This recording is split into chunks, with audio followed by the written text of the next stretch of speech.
weather together every 10 minutes on the 8th.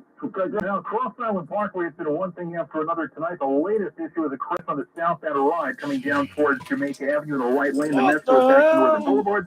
That's not the only thing on the Cross Island. Islanders are home in about 10 to 15 minutes, so you've got all the Islanders traffic trying to filter into the building as well. There was a crash compounding matters on the westbound belt at Sunrise. That's gone, just leftover traffic either way into Guy R. Brewer Boulevard. En route to the inbound Holland, northbound 1 and 9 locals with a crash at Wilson Avenue, then the inbound Skyway, a whole other mess. Stay with the Newark Bay, outbound Holland 20 at the inbound Lincoln, citybound George 15 and improving. Next traffic update at 7:28. Breaking traffic news when it happens. I'm Greg Rice in the WCBS Traffic Center. Now let's check out the WCBS weather forecast with meteorologist Danielle Niddle. A cold night tonight with a diminishing wind. Will be clear to partly cloudy down to 21 in the city, and most of the suburbs reach the teens overnight. Tomorrow, mostly cloudy with occasional flurries or a period or two of light snow during the late morning and afternoon, which could lead to some slick spots. The high 33, low tomorrow night 29. Sunday, limited sunshine, breezy and milder, high 49. Monday will turn out cloudy with some snow, sleet, and rain developing late in the day, high 42. That mix will likely become mostly rain in and near the city Monday night, although there could still be some snow or wintry mix to the north and west. For Tuesday, a couple of leftover showers, high 41 degrees. Right now we have 29 degrees in West Milford, 34 in Deer Park, 34 in the Bronx, and 34 in Central Park. All right. Hey, what's up, Bobby? I'm back.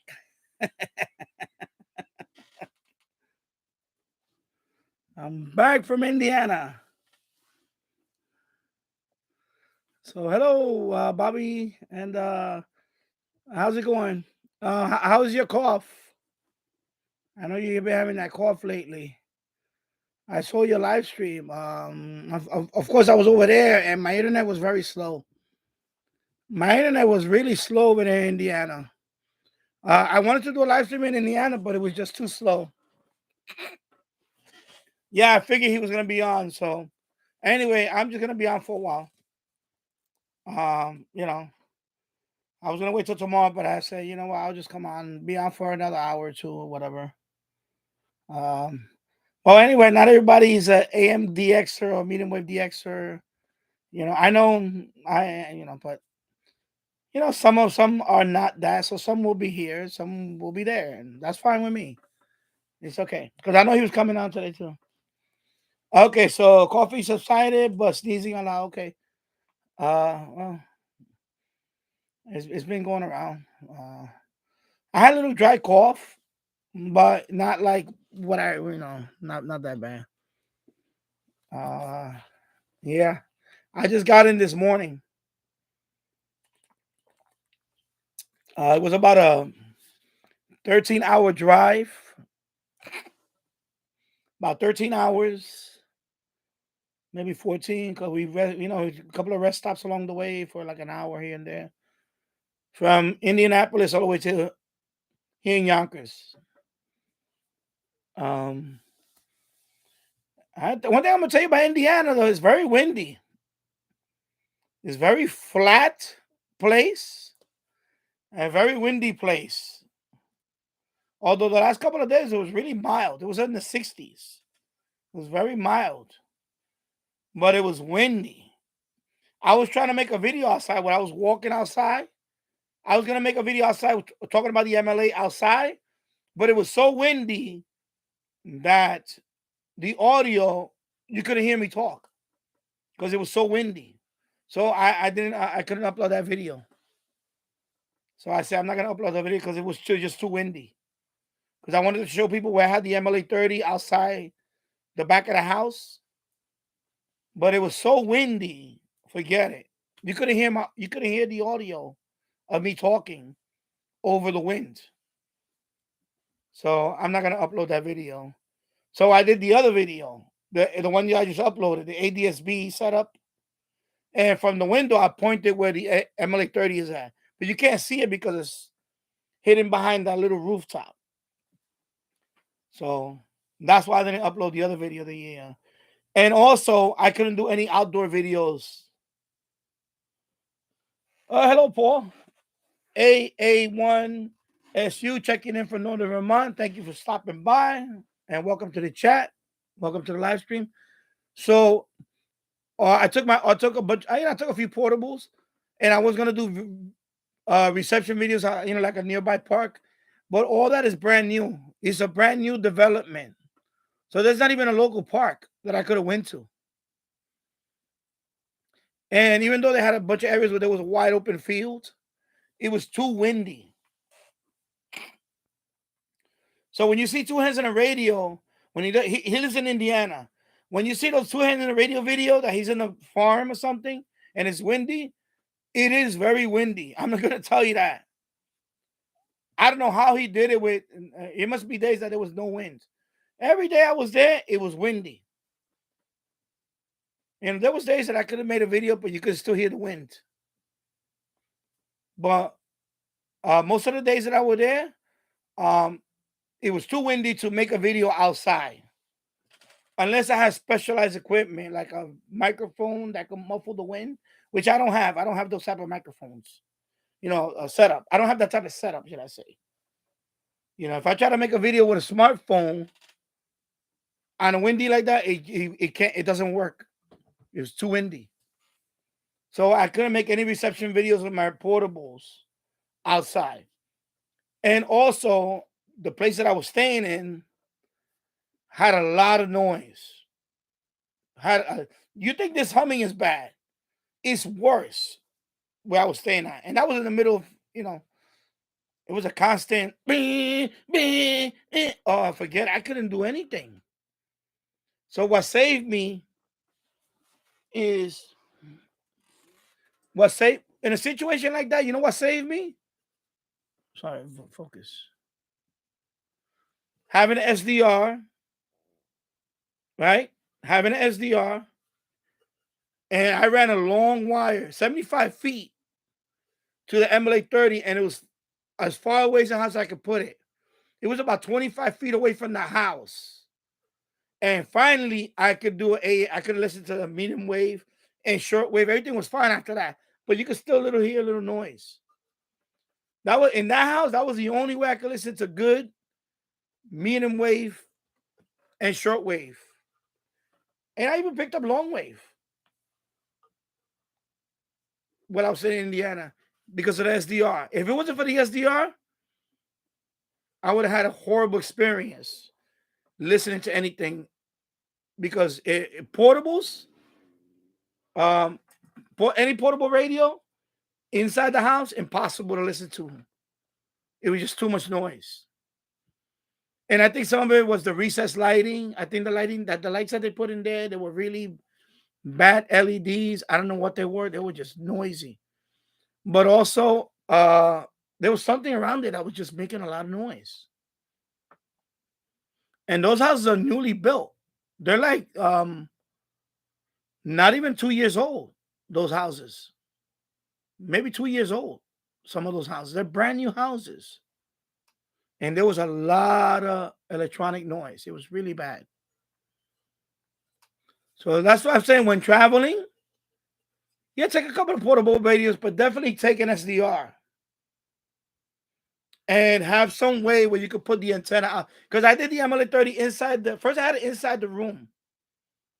And it was too noisy. The minute I put the MLA 30 far away from the house, bam. I got Cuba. I got Texas. Medium wave. Bam, bam, bam. Everything started coming in good. And shortwave, I even got Navtex. 518 kilohertz Navtex. I did a little decoding. You saw I posted a video on that, the decoding. Because of the SDR. That's why I'm saying when you're traveling, take an SDR. This saved my traveling experience. Otherwise, I couldn't listen to no radio. Only FM. Pretty much. So SDR, people. When traveling, take an SDR. It saved my, otherwise all the portables inside the house were no good. I couldn't use them. I couldn't. So there you go. VT Radio, Paul, 10 degrees here now, going down to 3. Yeah, it's dropping here too. It was milder. Well, I just got here this morning, but I know it's going to drop.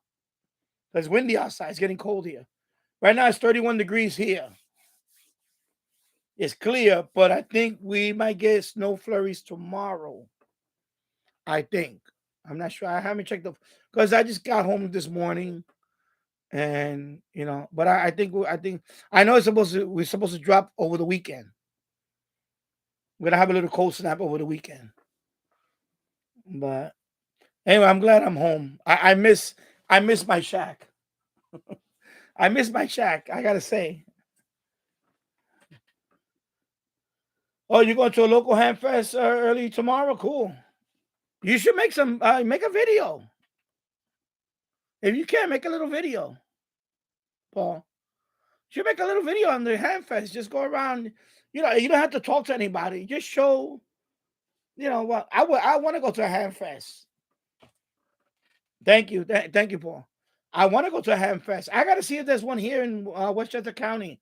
I know White Plains, New York. They have a big it's a convention. It's called the Westchester County Center. That's where they usually do venues. They have the New York Liberty, WNBA. They play there. They used to play Madison Square Garden, but they lost their, since they don't bring much fans. They now play in the Westchester County Center. So I used to go there for the computer shows, but they don't do the computer shows no more. So I would like to know if they have a ham fest there or something. I would like to go there one day. And if they do, I'm going to make videos on it. That's what I want to do. So somebody might make a video, plus the forums will be available online later. Okay. Yeah, but I'll still make my own video. Just go around and show a couple of things. How about you post it on your channel? I mean, it doesn't even have to be handmade stuff, because I'm sure they sell other stuff. Like probably sell old radios and things like that, I mean, if I were to go to one, I'm definitely gonna be recording video. And when I was in Indiana, I went to a railroad. I went to an old railroad museum, but it's a privately owned collection. It's not really a railroad museum. I posted that video on my other channel, Danny Rail Fan. I posted a video on that. It's a railroad, it's a little railroad museum that I went to. I took my son there. My wife and son went there with me, and I just showed a couple of things there. So that's on my other channel for that. It's the Franklin Depot Railroad Museum and ice cream shop.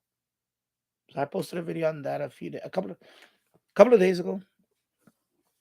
Hello, Robert Varner, and thank you for stopping by.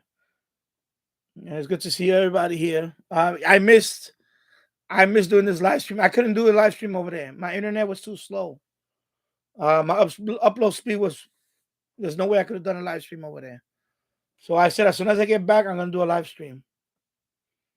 And also, I want to talk about a couple of things, some developments that just happened. One is the essays data D109 is delayed now. I think, I don't know if you know, but I was going to receive one. Actually, I did receive it. I have it. I have an essays data D109. I'll show you. It's in the box. I can show you.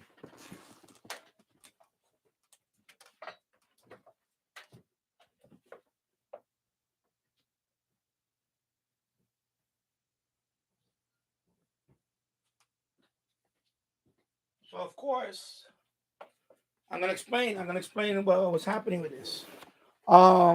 I received this yesterday. So, oops, sorry, I hit the microphone. Okay, focus. So I received it yesterday. However, they found a few glitches on it.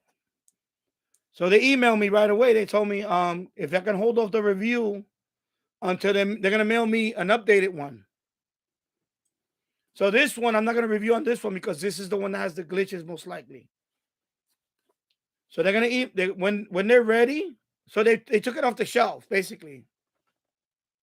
So, and I'm glad they did that. I'm glad they reached out to me right away and told me, they told me all the problems. They told me there was a few issues they had. And they say, These are the issues that we're having. If you can, please hold off on the. I said, okay, fine. I said, listen, thank you for reaching out to me. Thank you for telling me all this. I appreciate it. See, that's what Eton's supposed to do, and they didn't do that. That's why you got to give them benefit of the doubt. They found something right away that was not, good. So right away they emailed me to say, Danny, can you please, we're gonna send you another one when it's ready. We're gonna send you the updated version of the radio. So I'm gonna wait for that. I'm gonna be fair to them. They reached out to me, and they also told me the situation. So I'm not this one that I just got here. I'm gonna open it, of course, but I'm not doing a video on it. This one is the one that I'm just gonna keep.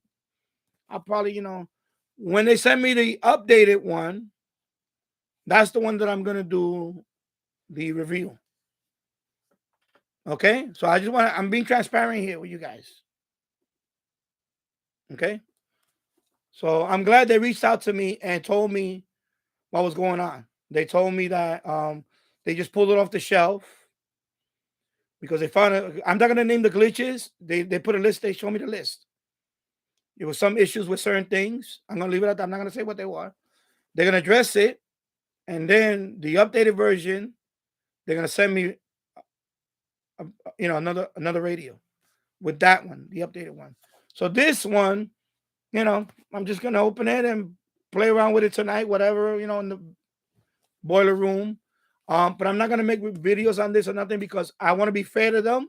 They were fair to me. They reached out to me, and and I'm gonna tell you something. Again, this is what Eton should have done. They should have reached out to a bunch of YouTubers and said, we want you to, use the radio and make a review on it and tell us what you think about it. And they did that.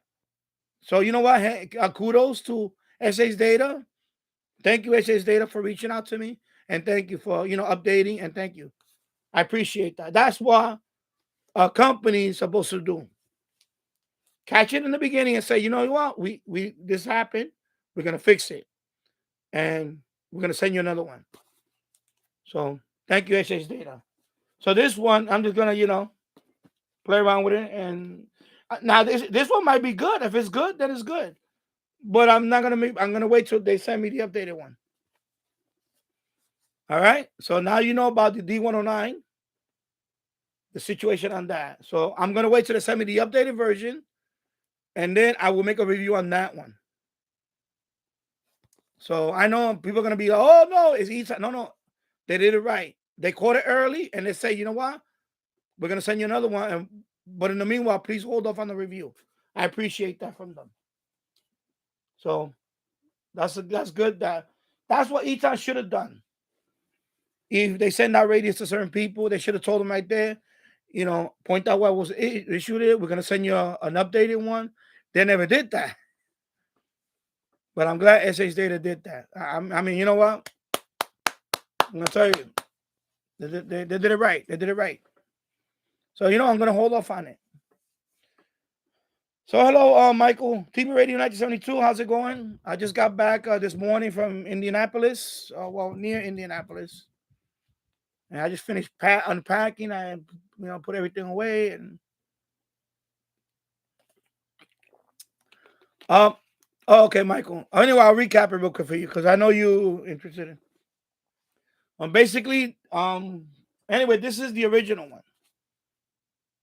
I was gonna review it, but they emailed me 2 days ago saying that they're gonna pull it off the shelf because they found glitches. So they asked me in the meanwhile not to do a review on this one. They're gonna send me an updated one with the fixes. So right now the D109 is off the shelf because of a few glitches they found. So they're fixing the problem now. I'm not gonna name the stuff because I'm not gonna do that. I'm not gonna do that. But because of course it's already out there that they pulled it off the shelf. But they did find a few issues with it, and they are gonna fix it. And they reached out to me. 2 days ago, they told me, Danny, I know you're gonna get the radio. This is it right here. Can you hold off on the review until we send you an updated version? And I said, yes. You know what? You reached out to me. I'm gonna be fair. This one, I'm just gonna keep it. I'm not gonna review this one because this is not the one I'm. When they send me the updated one, that one is the one I'm gonna make videos on and review it. And so yeah, it was nice to them. Exactly, Michael. They reached out to me. So I appreciate that. That's something that ETA should have done with their radio to whoever was gonna. So this one is just, I'm gonna keep it, and I'll have it in the boiler room. And then when I get the new one, I'll probably give this one to my brother or something. Now this one might not have the glitches, but I'm gonna wait till they send me the. Yeah, exactly, Michael. You spot on. TV Radio Next 22. I wish more companies would do that. I think Sequent did it with their Skywave SSB2, and that's going to be updated. Yeah. No, they reached out to me right away. It was 2 days ago. It was already released a few days ago. And they told me, I just got it day before yesterday. I got the package. But right away, they reached out to me. They told me, we found issues with it. They told me the issues. They found a few of them. So they said, we don't like that. We're not happy with that. We want to make it better. So if you can, please hold off on the review. And we're going to send you an updated one when it's ready. And I replied back. I said, absolutely. You know what? Thank you for reaching out to me. I'm going to hold off the review until you send me the updated one. So this one is just, a free one, another free one. I'll just, but when they send me the updated one, I'll make the review on that one. And then, so yeah, they did, I'm glad they did the right thing. So I want to clear the air because I want people to bash them without knowing the story on my end. On my end, they did the right thing. They didn't try to hide it and hopefully nobody will figure it out. No. They right away, they said, I don't want to show you the email. I can show you that, but I don't want to do all that. I don't know. But they pointed out the issue. They said, no, we found this issue. We're not satisfied with this. We're going to fix it. That's what that's what they put. And as soon as we fix it, we're going to send you the updated version, and we would like you to review that one. And if you can hold off on any other review, and I replied back, absolutely.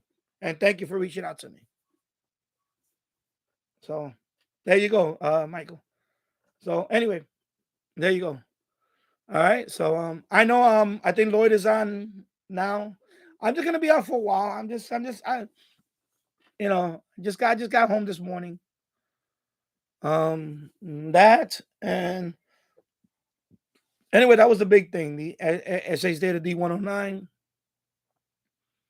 And also, there was another couple of things that I wanted to talk about real quick. Yeah, so anyway, basically over there, my portable radios, I couldn't do any DXing at all. Thank God I had this guy and the MLA 30. And I had to put the MLA 30 far away from the house. That was the only medium wave DXing I could have done. Inside the house, no way with a portable radio. No way. Anywhere.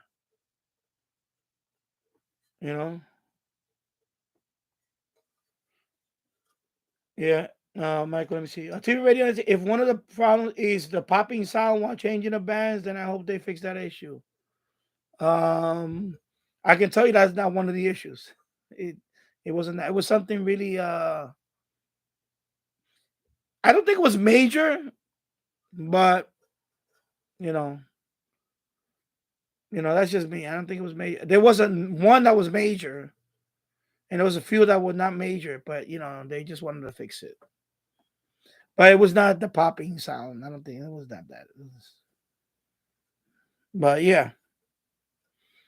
No, and I'm glad they reached out to me because originally what happened was I reached out to them when they first announced it. I said, listen, I like, I have a few of your products. I have three of their radios. So I said, listen, I would like you, if you can, either donate the radio or loan it to me, whatever. And I want to use it. I want to feature it, and I want to. So they said, fine. They said, you know what? We're gonna send you the radio. They reply fast. Then right? They said, we like your channel. We looked at your channel. We like your channel, and we're gonna, as soon as the radio comes out, we're gonna send you one so you can review it. And all they wanted was a mention of their website. That's all they want. That's what I'm being transparent with you. All they said is just mention the website, and I said absolutely no problem. I got no problem with that, and I'm gonna be fair to them. I'm gonna be fair to my audience. Of course, yeah, of course, I already know what the features are. I know it doesn't have SSB. I get all that. Not every radio needs to be SSB. I mean, some people don't want to hear SSB. Like the radio wow. It doesn't have SSB, but it's good for shortwave broadcast listening, things like that. Because I saw some of those comments already. Oh, if it's not SSB, I don't want it.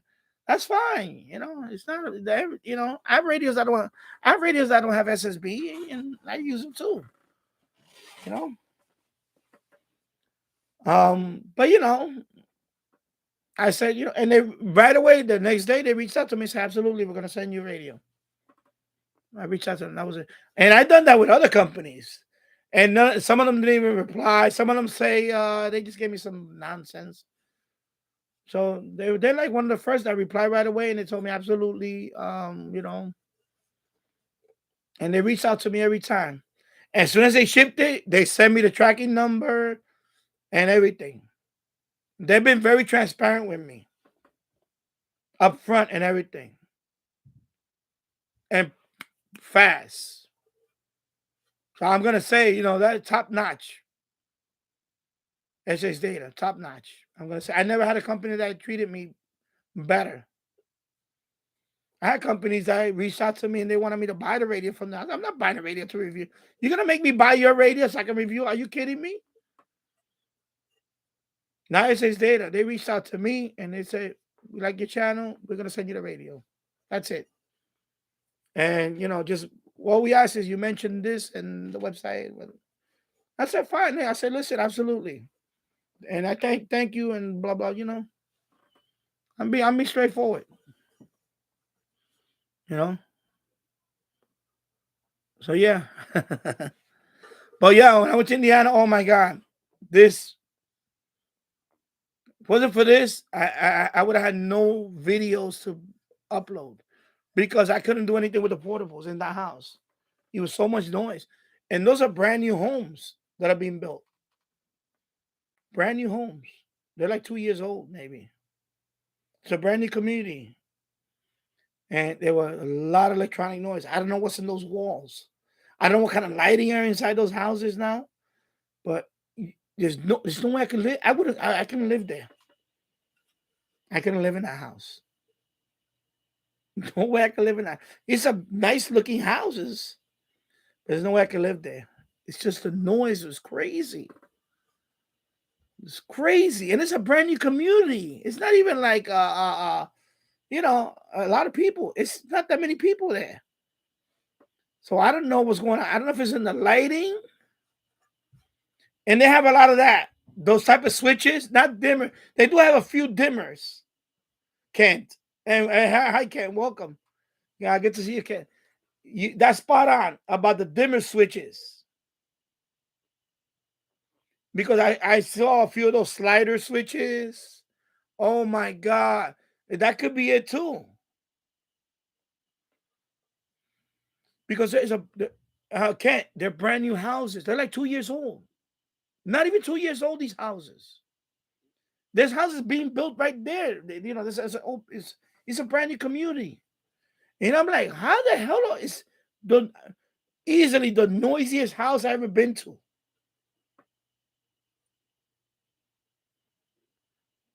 Yeah, the whole AM band is destroyed. And it's not even like right here. I got a couple of a few like the middle of the band. The whole AM band is obliterated. You can't listen to anything. It's bad. It's like like S7 or 8. You can't listen to anything. You know, I was caught it. Now with SDR, I had the SDR in the room. You saw the video of the ADSB. The MLA 30 was far away from the house. And that's the only way I can listen to AM. That was the only way I could listen to the AM band. Oh my God. But all the portables that I brought, I couldn't listen to anything. Nothing. It was awful. Excuse me. Yeah, so I had to remove all the dimmer switches in my house and a wireless router. And yeah, something she has like this I think the company's called Xfinity, the cable Xfinity. And the Wi-Fi was horrible. It kept dropping all the time because I wanted to do a live stream and it was just sporadic. It kept, I would be online or something, it would drop. It would drop. I would say, I can't. How can this is horrible? Kent again, yeah, every time those lights came on, it would destroy the AM band. Yeah. If you look at my ADSB video, you can see flickering when I was shooting with the camera. Like flickering in the background because they had a recessed light. So the light, oh my God, that light must be emitting crazy, horrible. So yeah, every time you turn on those lights, every time those lights came on, it would destroy the air.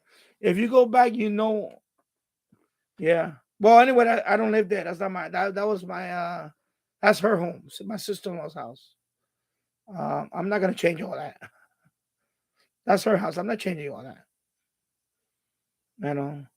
If I go there, I'm just taking this and the MLA 30 outside, and it worked. That worked for me because this is shielded, and the MLA 30 was away from the house for the antenna.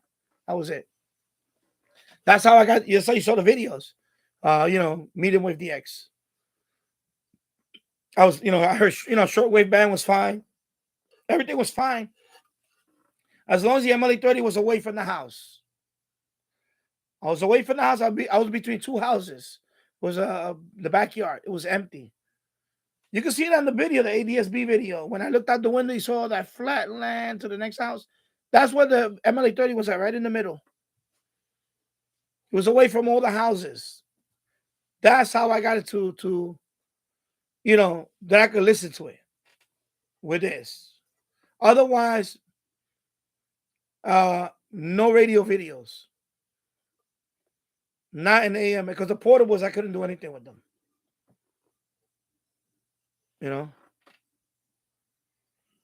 And what else? Yeah, so of course, FM was fine because that's FM. I had the little mag mount on the window that you saw the ADSB video. I also did I was trying to see if I could pick up police, but the police over there is encrypted. It's digital. Because I went up to 450 megahertz UHF, and I could see the signals. But when I click on it, you can hear, it was like the noise. You could tell it's digital encrypted. So they don't have no analog public service that I could pick up. So that sucked. But I think next time I may take my scanner, my portable. Well, I'm thinking about buying a portable scanner and see if I could pick up anything. Because I was trying to get the airband. I was trying to get, an airband. But with SDR, it wasn't that good. I want to see if I could dedicate it. Little handheld scanner I could have took with me. But also, like I said, even outside it was really windy. So to make videos outside on the audio, I did a short video on this radio. I did a short video on this radio getting NOAA. And they only have one NOAA channel. I did it with this radio. I picked up NOAA, and I did a short video on it. but only one NOAA channel. Oh, we have like 4. We can pick up. I can pick up around 4 here. Over there, only one NOAA channel. That's it. I was like, wow. It's like to talk about, you know. No, we drove. We drove. We drove through from Yonkers. We went into New Jersey. We crossed New Jersey into Pennsylvania, Ohio, and then Indiana, right there. So it was about 13 hours. 13-hour drive. 13 hours, yeah, around 13 hours. Maybe a little, 13 or 14. I'm gonna say 13. It was, one NOAA station. Oh, you too? No one, Vermont we only have one NOAA station. Wow. Yeah, I was like, what's wrong with my radio? Only one NOAA station? I was like bummed out. I was like, I thought I could pick up like at least 3, Yeah, so we drove there. Yeah. And of course, not much there to do because it's so, Indianapolis, not much to do there. I know they do have the Indianapolis 500 if you're into racing. I do watch it. I'm not really a big racing guy. So that, the only thing I liked about there was the railroad. They had a railroad nearby where she lived at. It's about I'm gonna say about 500 yards away from where she's at. There was a train, railroad tracks. So, when I would hear the train, I would walk outside in front of my house and I could see the long train. But I never got to shot up close a train. I wanted to do catch a train, bro, so I could put on my railroad channel.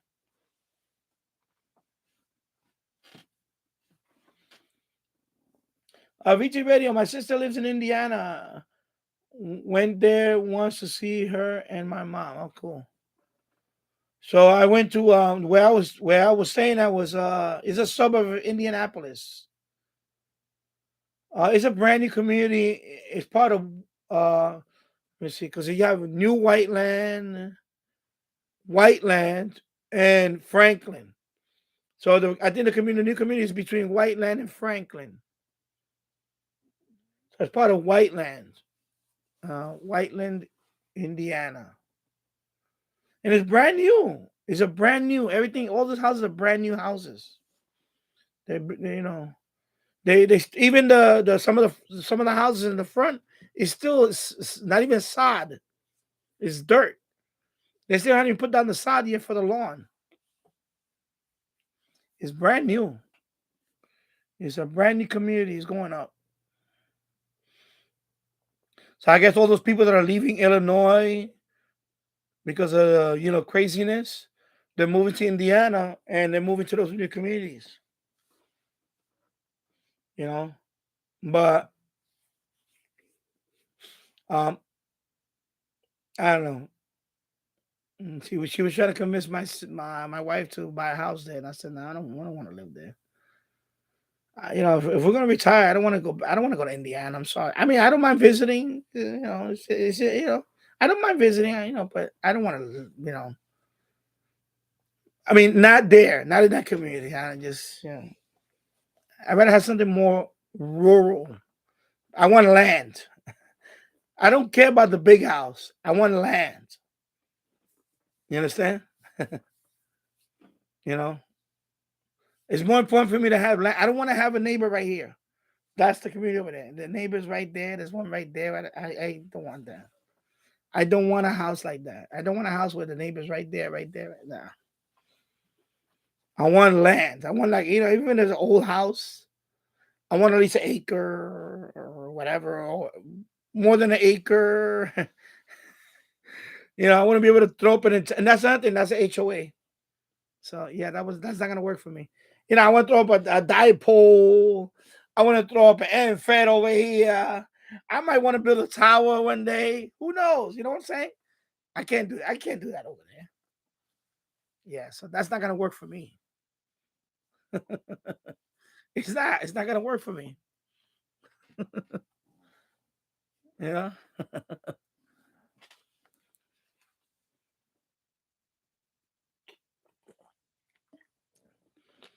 Yeah. Anyway, so I'm glad I'm back. I miss my shack. I miss my shack. I'm like, oh, my radios. I'm so I want to hug every radio. My babies. Yeah, you don't know. When I put on the radio, I'm like, what? I can't even listen to even at night. You know when you want to lay down, when you want to lay down, listen to AM radio. I can't even do that because all the radio was like. I was like, oh man. You know what I had to do every night? I had to stream an app to listen to my AM radio. I had to stream it. Forget about bedside radio. I couldn't do that. So I had to stream. I have radio apps. So that's what I did. If I want to hear like WABC, well, I did got it enough that I could listen to it, but you can still hear the oh God, it drives me nuts. The D808, I would rotate enough that I would get some of that. It's horrible. That's how I said, man, I'm laying there in bed and trying to listen to my ear, man. I'm like, man, I miss home. I miss that noise-free environment. Hey, Keegan, what's going on? Good long time no see. Good to see you. Hello and good evening, Keegan from Northwest Arkansas. Yeah, I couldn't relate. Because when I'm laying there, I want to relax. I got my Ratty Wow or my SH Data D808. I put on WABC because I could pick it up from over there, right? So I want to hear my talk radio. But you will hear, oh man, come on, man. I can't relax. This is on my talk radio. Or whatever. Or there was another talk. There's a local talk radio that I was listening to. Same thing. Oh God. I was like, I went to streaming it. It sucked. It sucked. Noise can be grading and triple. Yeah, I'm telling you, it was awful. Yep.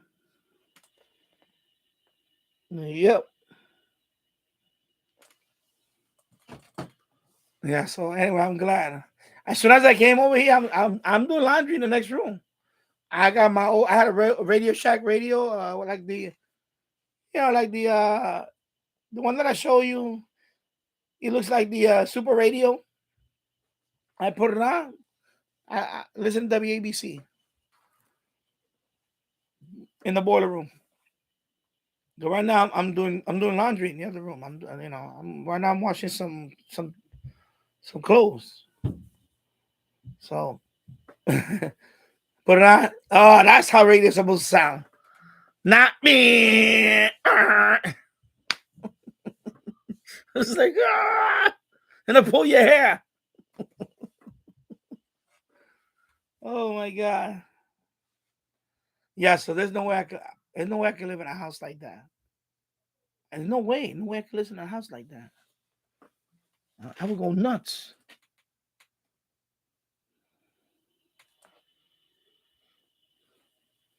Yeah, I didn't. You know what happened? I was thinking about that too, Kent. But I forgot the adapter. I forgot the adapter for that. I forgot the adapter for the SMA to 3.5 inch or 3.5 millimeter. Excuse me, inch. I forgot the adapter for that. I was thinking about that, Kent, but I forgot the adapter. It's right here.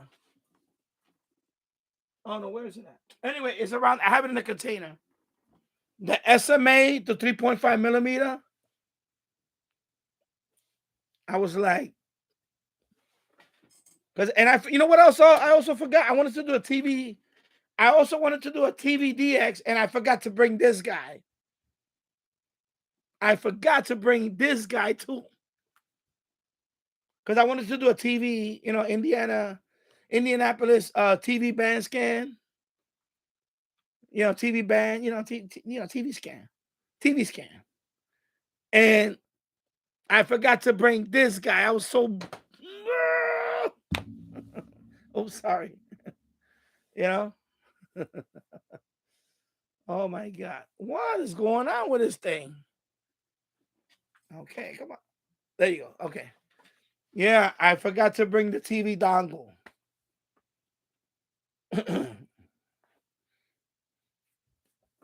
VT Radio, I'm listening to WBCQ on the Realistic DX 160 right now. Oh, cool. Yeah. Yeah, Kenta, maybe you can port the MLA onto the portable. Yeah, next time I'm going to bring the adapter.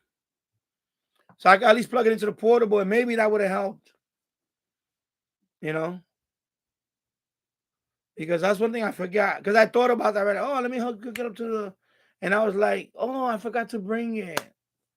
Because I never did that before. I usually bring the MLA 30 for my SDRs. For my, because I when I use my portables, I don't like to hook up the MLA 30 to it. Because I just like to use the whip or a wire for them. I use my MLA 30s for this radio, for my tabletops, for my bigger radios.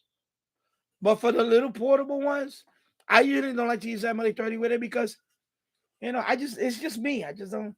But I could have tried it, and I didn't have the adapter. So, and I said, oh, well, maybe next time, Yeah.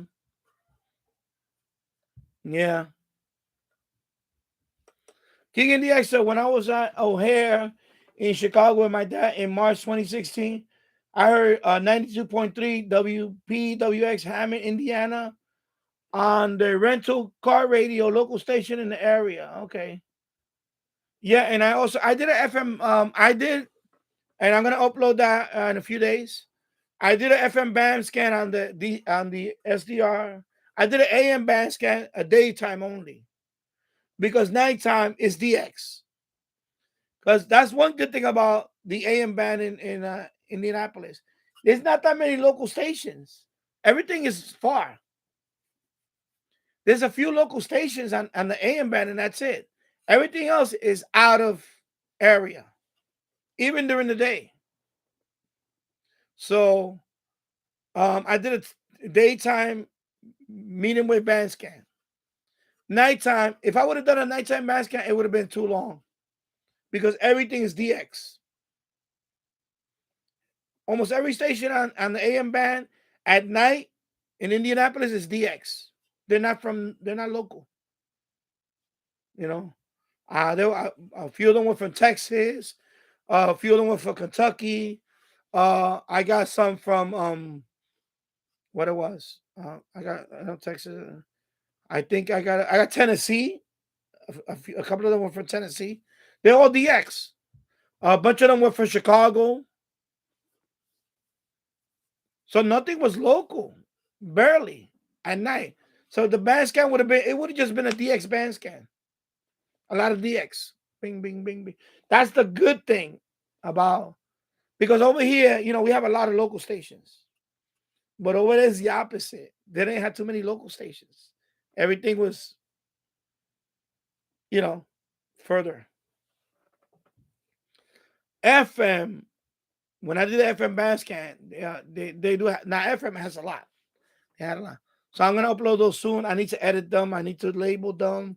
I need to go through the whole list. It's gonna take some time. I did one with the Insignia radio up there. With remember the HD radio, the portable?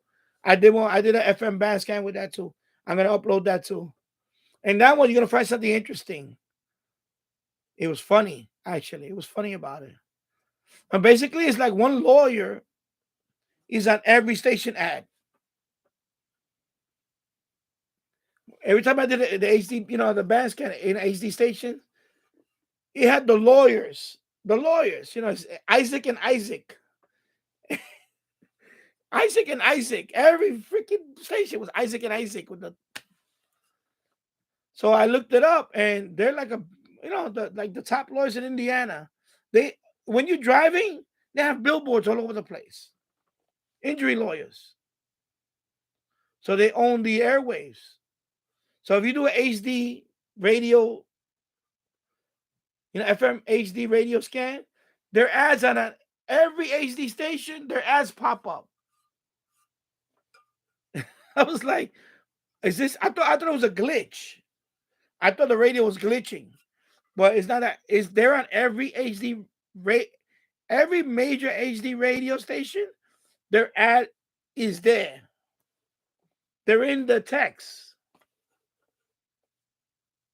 That I've never seen that before. I guess they're paying for advertising in HD radio. If you can believe that. Because I'm like, they would show the song. Yeah, they would show the song, and then you see Isaac and Isaac, injury lawyer. And I'm like, okay, who the hell is Isaac and Isaac?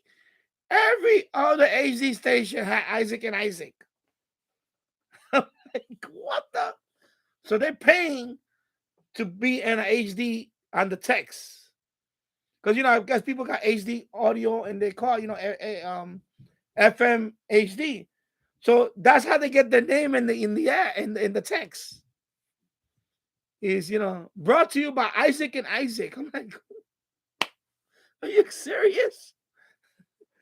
So when I show you the video, when when I upload the video, you're gonna see. I was gonna say, why is everything Isaac and Isaac? And I didn't know that. I looked it up. I was like, oh my God, these people are all over the billboards and everything. They must be making a lot of money, these two lawyers. Yeah. King and DX, we were on the way to and from Green Bay from my grandma's funeral service at the time. She lived to be 99. Okay, well, sorry to hear that.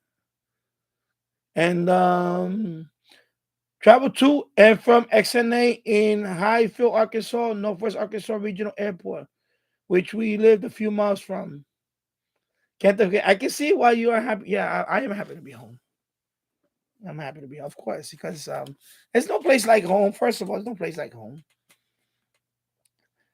Second of all, yeah, it was very noisy environment. Because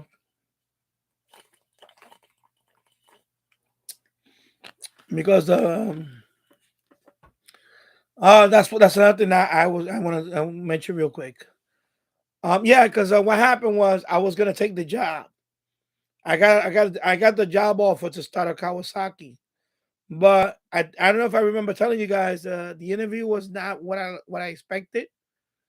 I didn't like the interview. I thought they were rude. I'm gonna say it. They were just rude.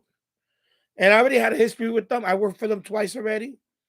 The last time I worked for them, they terminated my contract for whatever reason. I think it was anyway. I didn't think they were gonna call me back, so they offered the job, and I said, you know what? I started talking to my wife about it. I said, you know what? I'm not gonna take the job. I told him, you know what? Thank you, but no thank you. But I don't want to work for a company that disrespects their employees. They lost a lot of good technicians because of stupidity. They got stupid managers. And I said, and it was gonna be a 90-day contract. So I said, you know what? Yeah, I could have made some quick cash and all that, but I don't want to deal with them. I'm at the point in my life where I'm 56 years old. I don't even, I thought about, I don't know if I want to be in the rail industry anymore. That's another thing. I'm getting older and my body's I can't do the things that I did when I was 30. So I was like, you know what? Thanks, but no thanks. I'm going to pass on it. And then I said, you know what? Let's go to Indiana. Because I wasn't going to go. I was just going to start. I would start Tuesday. A few days ago, I would start it. That was my starting day. But I said, you know what? I don't thank you, but no thank you. You know what? I'll look for something else later on. I want to find something. I'm looking for actually work at home type thing. You know, I could do customer service working at home. I could do something else. I don't have to be, you know, and the money wasn't even that good. It was okay. It was not that. But yeah, I didn't want to work for a company that disrespected me before, and you know, and my wife really, she saw it in me that I was, it was stressing me, and she told me, "Why are you gonna go to a company where they've fired you for and didn't even give you an explanation?"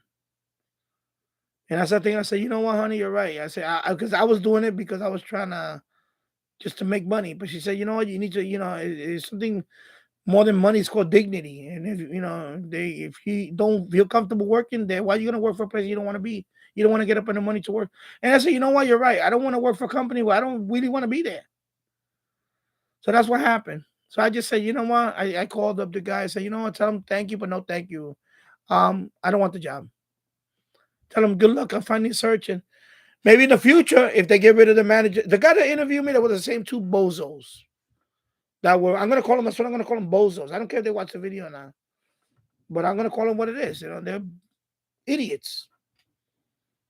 They don't. They can't manage anything, and I don't want to work for people like that. I'm sorry. You know, I'm a very good technician. My body. If you look at my resume, my body will work speaks for itself. You know, I worked on jet engines. I worked on military aircraft. I worked on trains. You know, I'm a well-rounded person. I know electronics. I know enough electronics. Now I'm a radio guy. I'm not no dummy. Okay, I'm sorry. You know, and you know they it's like you know they have no management, and they even told me they said no. Last time I was here, I said and I explained to them, and it got contentious in that interview. And I guess they liked that about me that I was straightforward with them. But I don't want to go back to that. I don't want to go back to this. You know, like I said, I'm trying to not drink.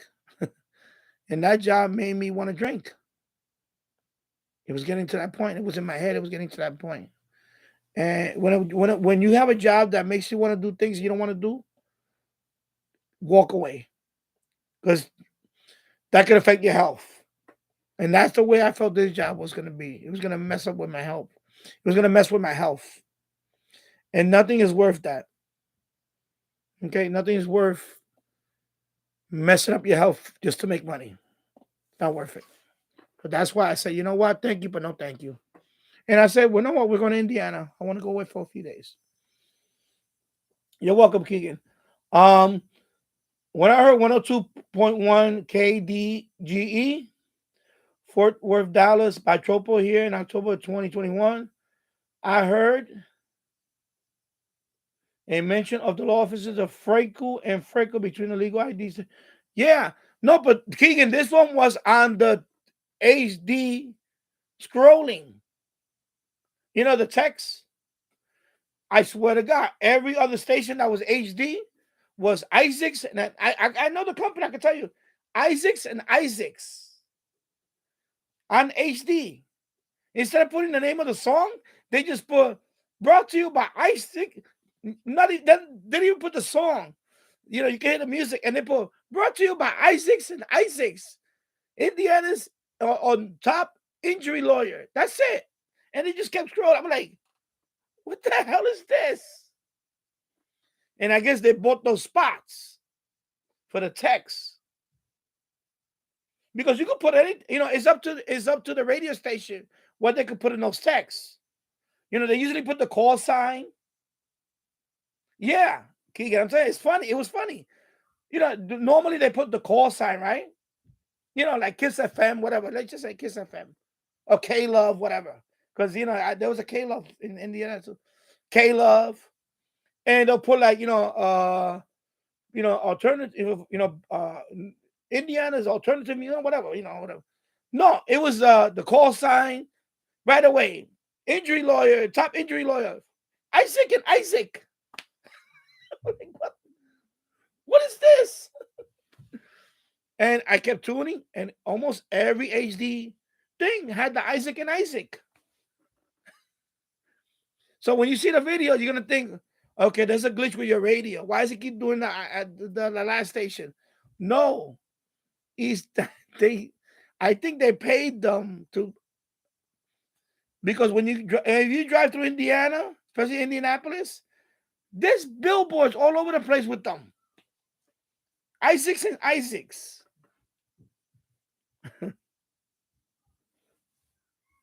Yeah, I know, Ken. That's why I did it too. I said it a few weeks ago. I'm gonna hear them out and see if anything changed. And apparently the culture has not changed there. Because the way they were talking to me was like, and I was like, you know what? You guys haven't changed.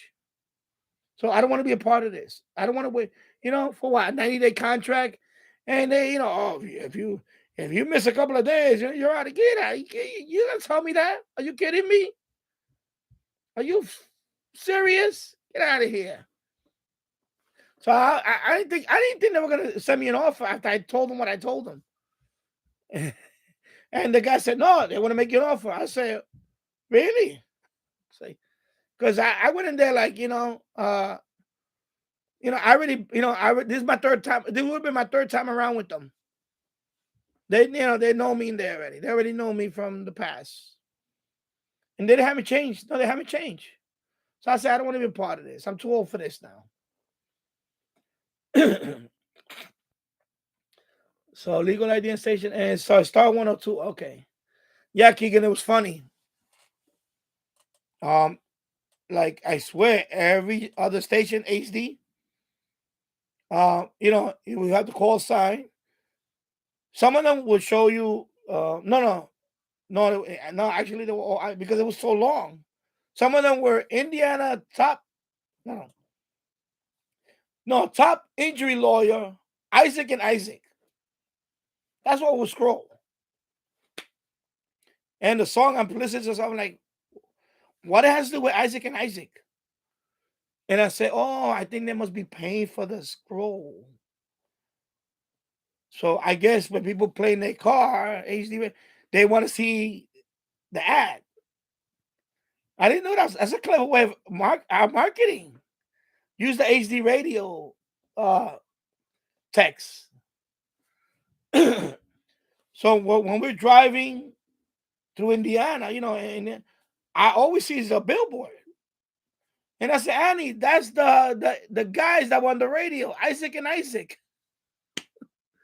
So they show the lawyer, the Indiana top injury lawyer, Isaacs and Isaacs. It's like, oh my God. Oh my God. Yeah, of course. I said it last time, a few weeks ago. They're not interviewing me. I was interviewing them.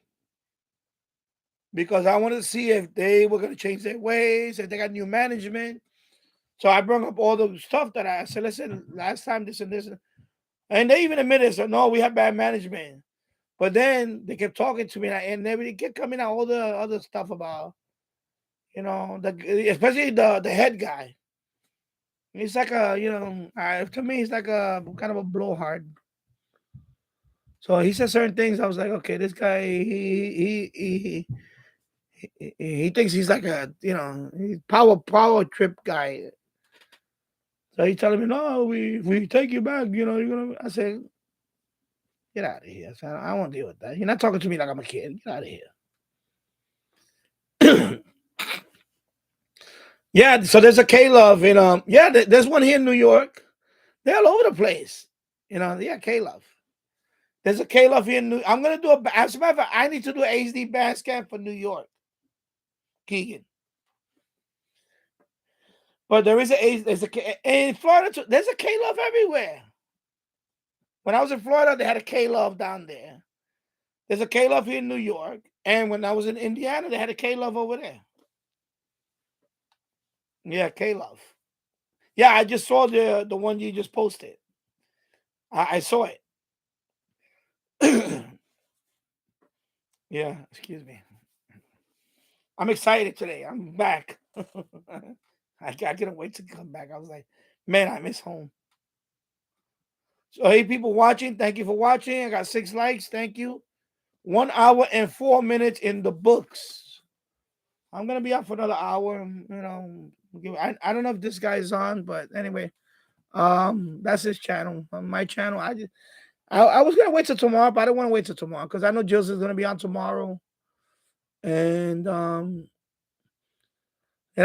just got home this morning, and then I took a nap. I relaxed. I unpacked. I put everything away, and I said, "Let me come on." I said, "Let me come on the live stream tonight, and I'll be on for a couple of hours." You know.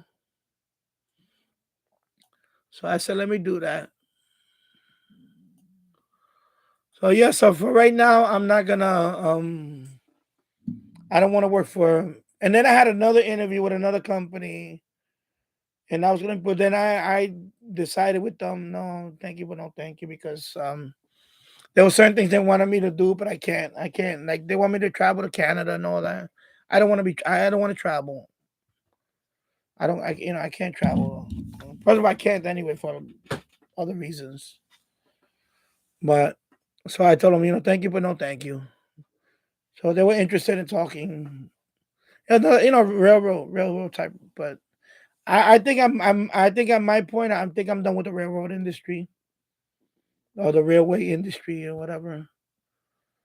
It's just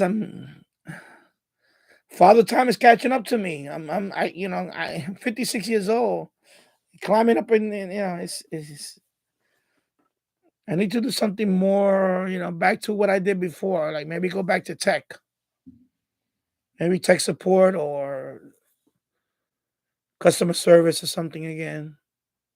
And I'm too old to be mechanic and stuff like that. I'm getting to even my eyes, just looking at wiring and all that. It's just you gotta sometimes you gotta accept that you're getting old to do certain jobs. And working with 20 something, 30 something year old guys. After a while, it gets to the point where okay, you know what? I think we're done. So let me see something. I'm gonna check over here. Let me see something.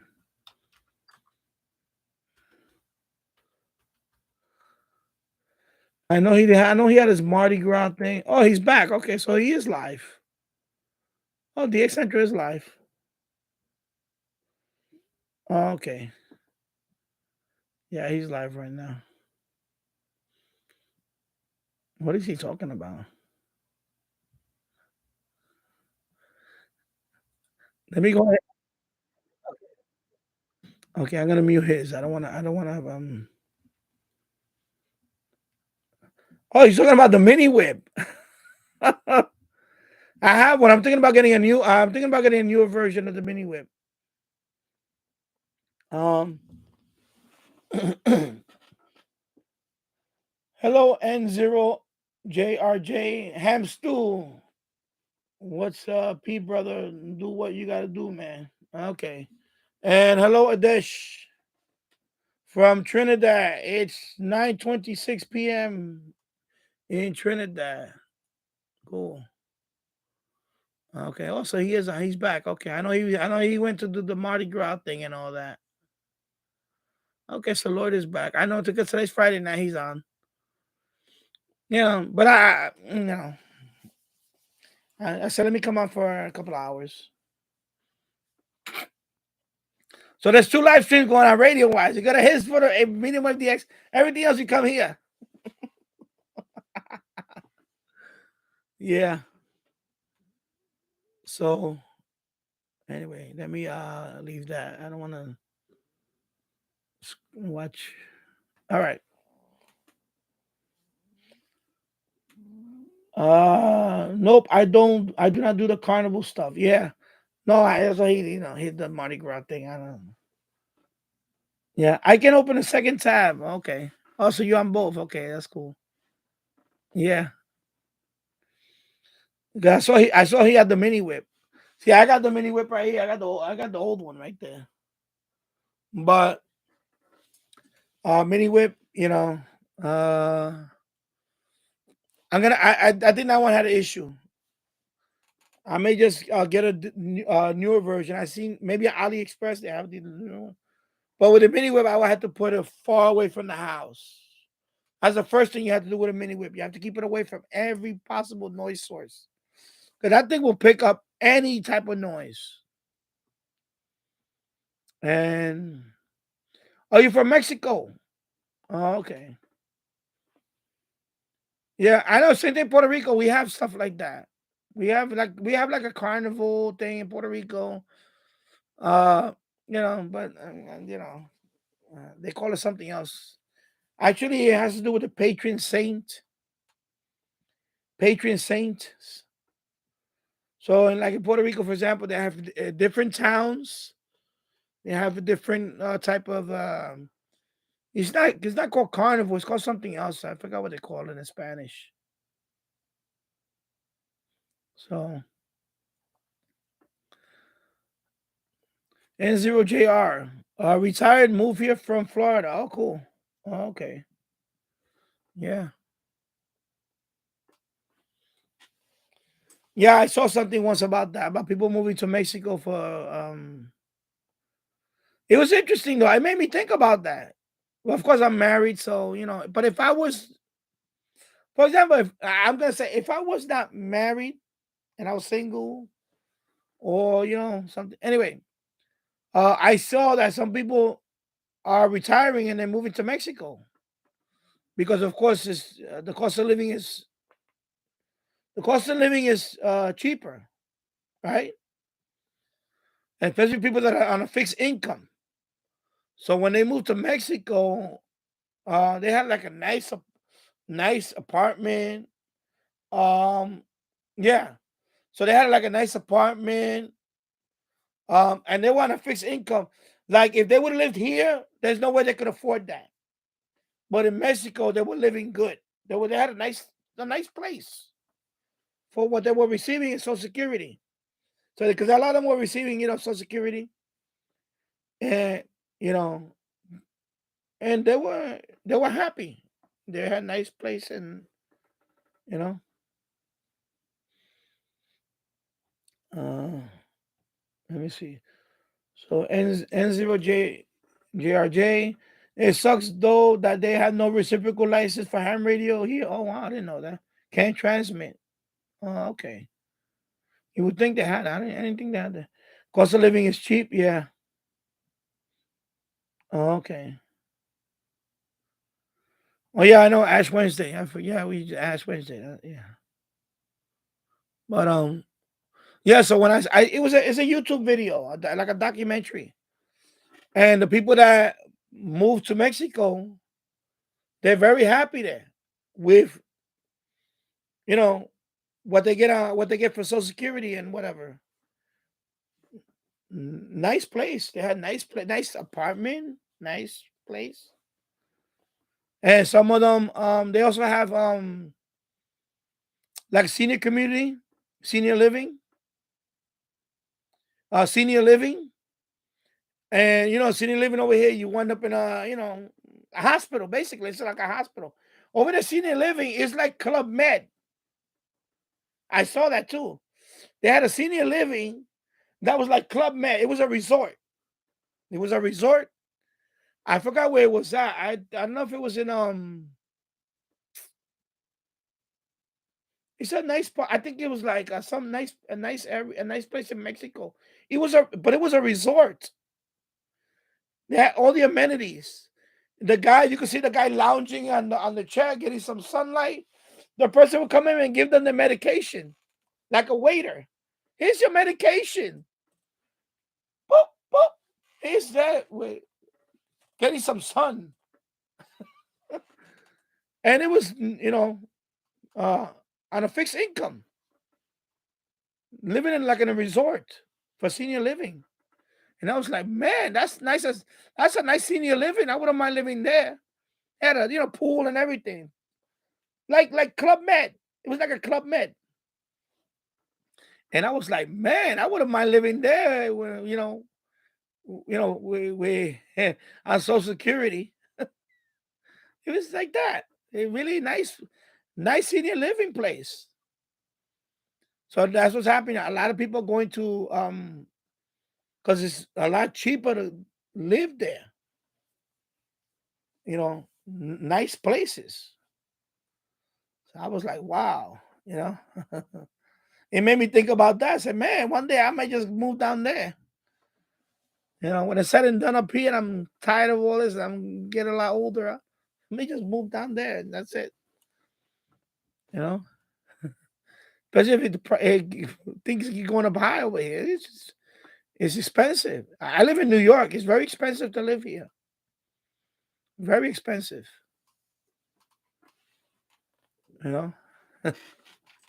Sí, muy bueno aquí. Yeah. But yeah, it's definitely it got my interest though. And then also there's other countries too that I think Costa Rica also is it's cheap to live. There was another YouTuber that she has it's like an apartment, but it's they made the apartment inside like a cliff. And it has a beautiful view of the ocean and everything right there. Is it beautiful? And she's paying like $300 a month. $300 US. Like $300, $350 US. It's a beautiful apartment. $350 US. I was like, are you kidding me? That's nothing. That's cheap.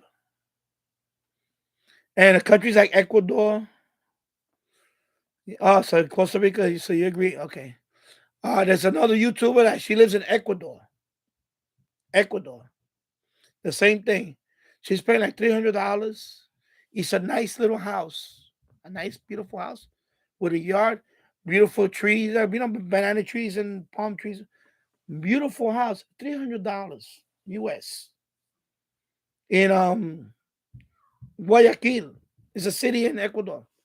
Guayaquil. It's not the capital, but Guayaquil is another city in Ecuador. $300. There's places all around the world that you can live cheap. There's another guy that he lives in Thailand. Wow, you pay.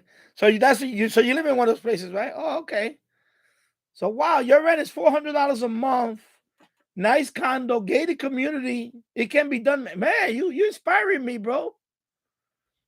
That's what I'm talking. See, that's what I'm talking about. You living good. $400 a month. Man, I would love to pay $400 a month in a nice gated community. I could do that. I'd be a happy, But I'm we have a home here where my wife but if I didn't, I would move to a place like that. I could imagine exactly. I'm gonna call you Hamstew because anyway, Hamstew.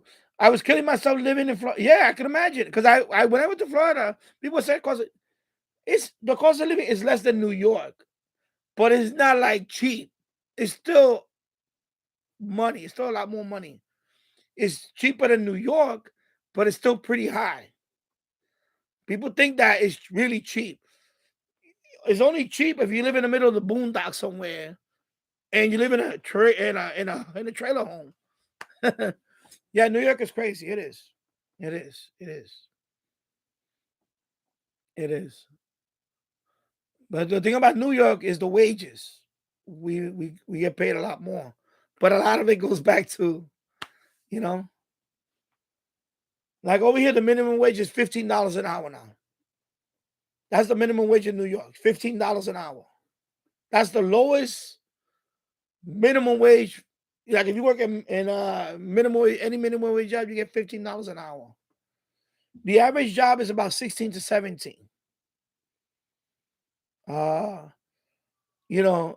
could deliver pizzas for $21 an hour in New York. $21 an hour, if not more. A little more you can deliver. But you're gonna pay in taxes. It's taxes that kill you. And the cost of living, you know. Uh, you know, yeah, so no, of course not. You can't. Yeah, you can't. Yeah, you can't live exactly. Not even $15 an hour. You can't live in New York. It's hard. You gotta have a couple of roommates or something. Not by yourself. There's no way, unless you get a room. Not an apartment. You would need a room. That's it, a room.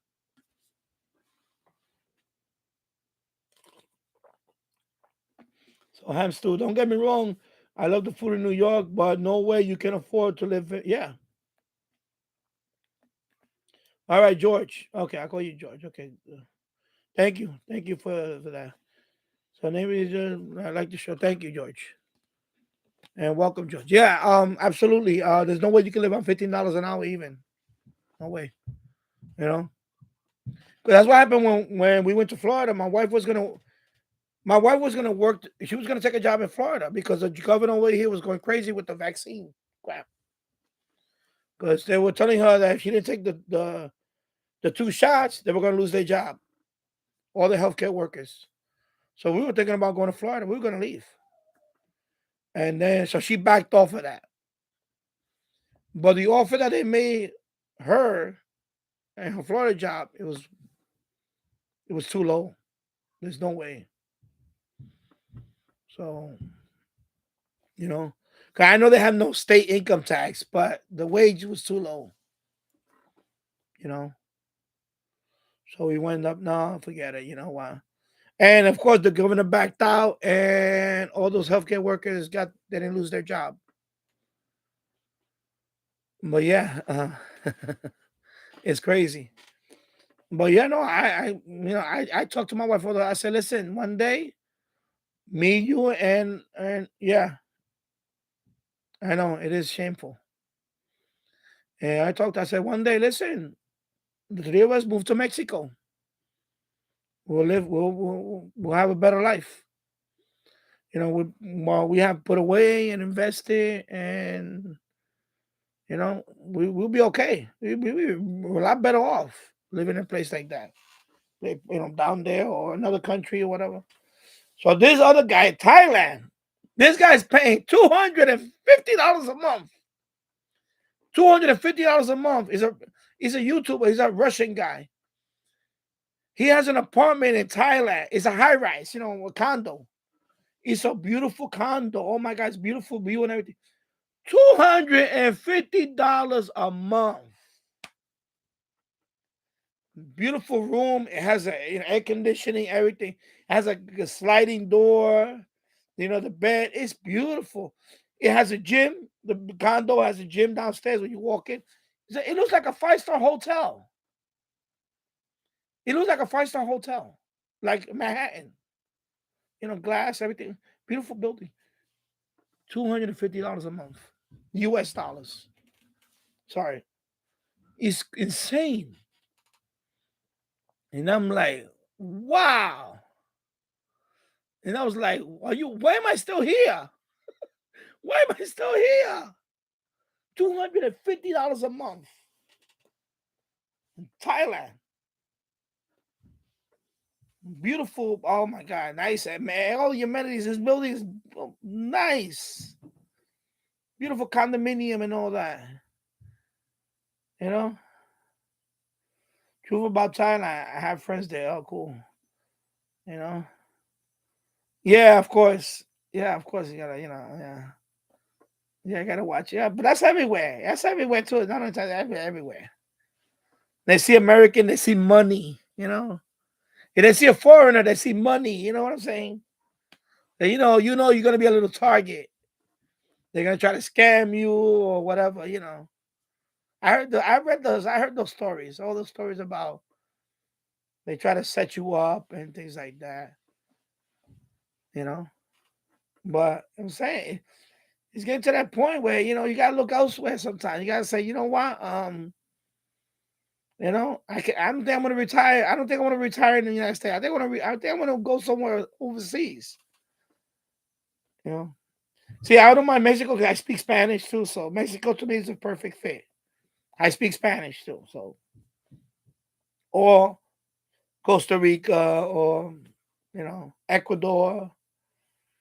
You know, uh, there's a few countries I've seen that. I'm telling you, there's a lot of places you can live good for cheap. I think Peru was another one that I saw. Peru, uh, you know,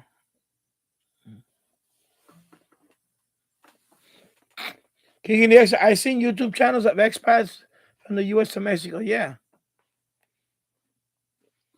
yeah, because because some of them, like I said, a lot. Some of them because they don't, the fixed income like Social Security, disability. A lot of them were disability. So disability, it's not a lot of money. You don't get a lot of money for disability. If you get disability, you cannot get an apartment in New York City. It's hard. It's impossible. So, of course, if you live in Mexico, you get that disability money, you can get a nice place. You see what I'm saying? So that's what happened with these people. They live in like a gated community, like what George just talked about.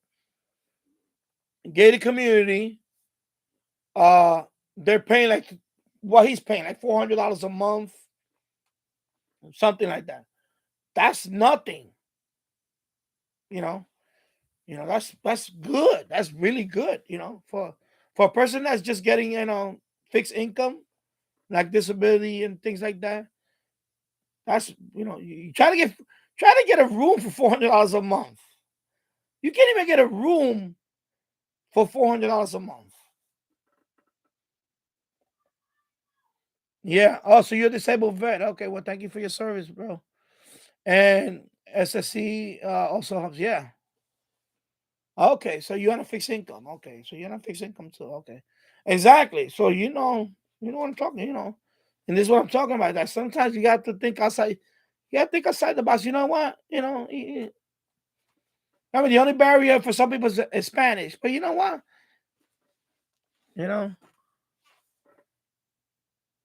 Hey, look. Hey, what's up, Miggy? How's it going, Miggy? Yeah. So because I thought about it. I saw this George. It was like 5 years ago. I saw the video, and I was thinking about. I talked to it with my wife. I said, honey, one day we might look into this. Because when she's ready to retire, I say, how you feel about? Because she's from Suriname. That's another country, but I don't want to move because they speak Dutch there. It's in South America. She's from Suriname. Over there too is also a place that is very inexpensive to live in Suriname. But I don't want to move to. I rather move to like Mexico because at least you're closer to the U.S. and I can go back and forth. Suriname is Suriname is by Guyana. It's next to Guyana. But and yeah, so it's Dutch. But I don't mind going there either. It's just that it's easier for me to go to Mexico.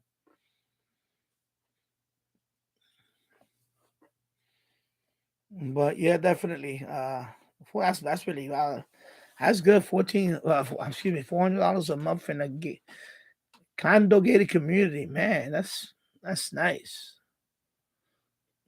Kudos to you, my brother. Thumbs up.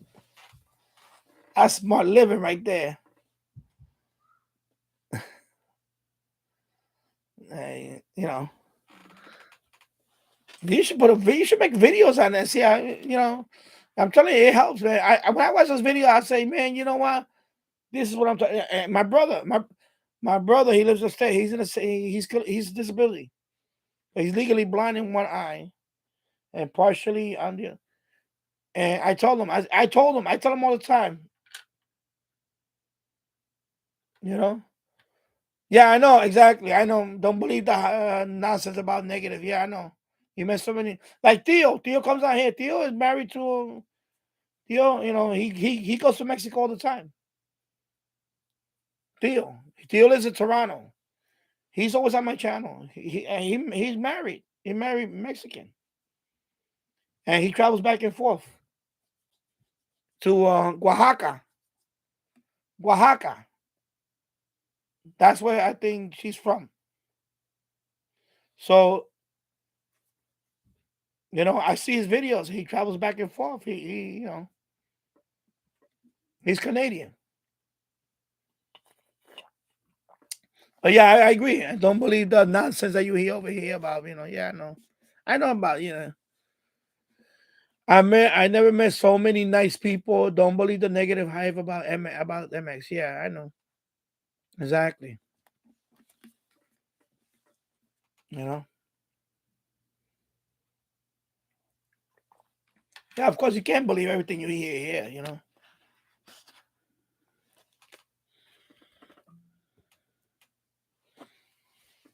Yeah. Theo was the one that also, when I watch his videos, when he flies to Mexico and he goes to, because he's married now. I believe he's married. They got married.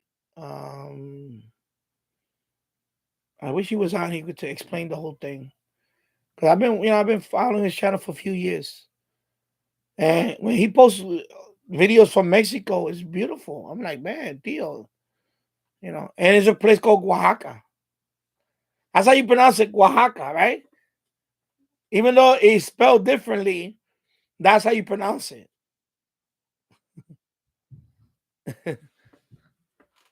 Yeah, Oaxaca. So it's that area. So that's what he. Yeah, exactly. They have the best cheese. Best Mexican cheese is Oaxaca. Yeah, I know. So anyway, Theo, he travels there. He goes back and forth. That's why yeah. I wish he was on. He could explain it, but I know. Like the other day, I'm going to talk to him about if he's on. I want to get some of those seeds. He bought seeds from Mexico, like ghost pepper and all that. I want to ask him if he could send me some ghost pepper seeds. So I was going to ask Theo. Yeah, so they do have the best cheese in Mexico, Oaxaca. Kicking this. I heard stations from Mexico on FM and medium wave here, and analog TV up to 2015. Cool. James Farley, hey, how's it going, James Farley? What's up, James Farley? Yeah, thank you. I'm back. Yeah, I know. I just got back this morning from Indiana. Before that, I was anyway, I'm back. And I just wanted to do a live stream tonight and just say hello to everybody and let everybody know that I'm back. And I'll be doing back Tuesdays and Thursdays. I'll be back. I just didn't want to wait till next Tuesday. I said, no, let me come on today, say hello to everybody. And, so, and thank everybody for, following, watching my videos and all that stuff. And I'm going to post a few more videos about Indiana. There's still a few stations that I call. I still have some recordings that I did on the SDR Uno that I have to go through because there was a lot. So that's going to be in the next few weeks, a couple of weeks or so. I'm going to be posting more videos of catches. And of course, I got the medium wave band scan on SDR, FM band scan on SDR, FM band scan on the Insignia radio. So I got those videos to upload. Yeah. So, and unfortunately, like I said, I couldn't do anything with portables. Because the noise was too high in the house. It was way too high. So I couldn't do anything with portables. So, like I tell people, if you're gonna travel, yeah, this is good. If it's too noisy, this saved my bacon. This and the MLA 30 outside the house. This guy, because all my portables, I couldn't use them, basically. So I couldn't use them at all. I couldn't use any of these portables in the house. It was just so much, and those are brand new houses. They're being built in that community, brand new houses. But like Ken said earlier, Some of them had dimmer switches and all these recess lighting, whatever the bulb was. It was just a lot of noise, very bad noise. Miggy, I damaged my phone and I had to replace it. Fun times. Oh, okay. Yeah. Anyway, so that's what's going on. So that's why I'm on a Friday night. 1 hour and 35 minutes and 9 people watching, 10 likes. Thank you. I'm gonna be out for another, maybe an hour, or I'm not gonna be out too long tonight because I'm doing laundry and I want to relax tonight. And then tomorrow, I know Jesus is gonna be on tomorrow, so I'll see most of you guys on his chat. And then I'll be back on Tuesday. So I'm gonna be out for another maybe half an hour or so. We could talk. And yeah, so definitely. And James Farley, thank you for the donation. I just got it yesterday. Google, paid out yesterday. So I got it. So I'm thinking about buying something this weekend with that. So I'm debating what. I don't want to say what it is because I'm debating for that, for the channel. I'm debating what to I have a couple of ideas, but if not, I'll wait and I'll see, because there was a couple of things I was thinking about revisiting. So yeah. So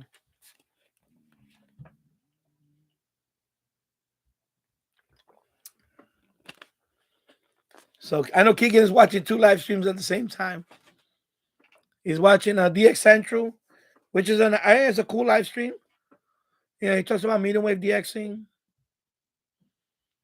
And of course, so he's doing 2 tabs. He's multitasking. Yeah.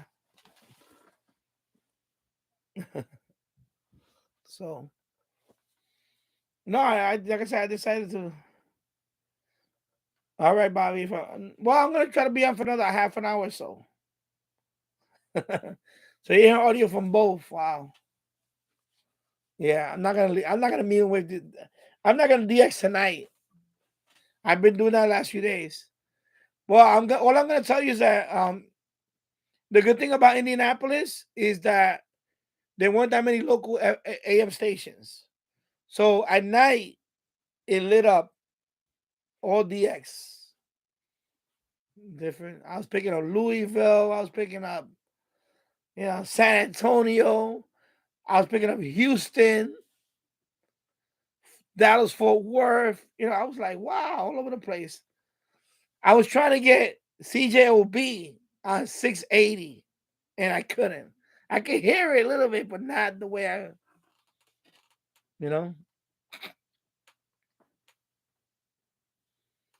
And I was trying to get. I really wanted to get Winnipeg.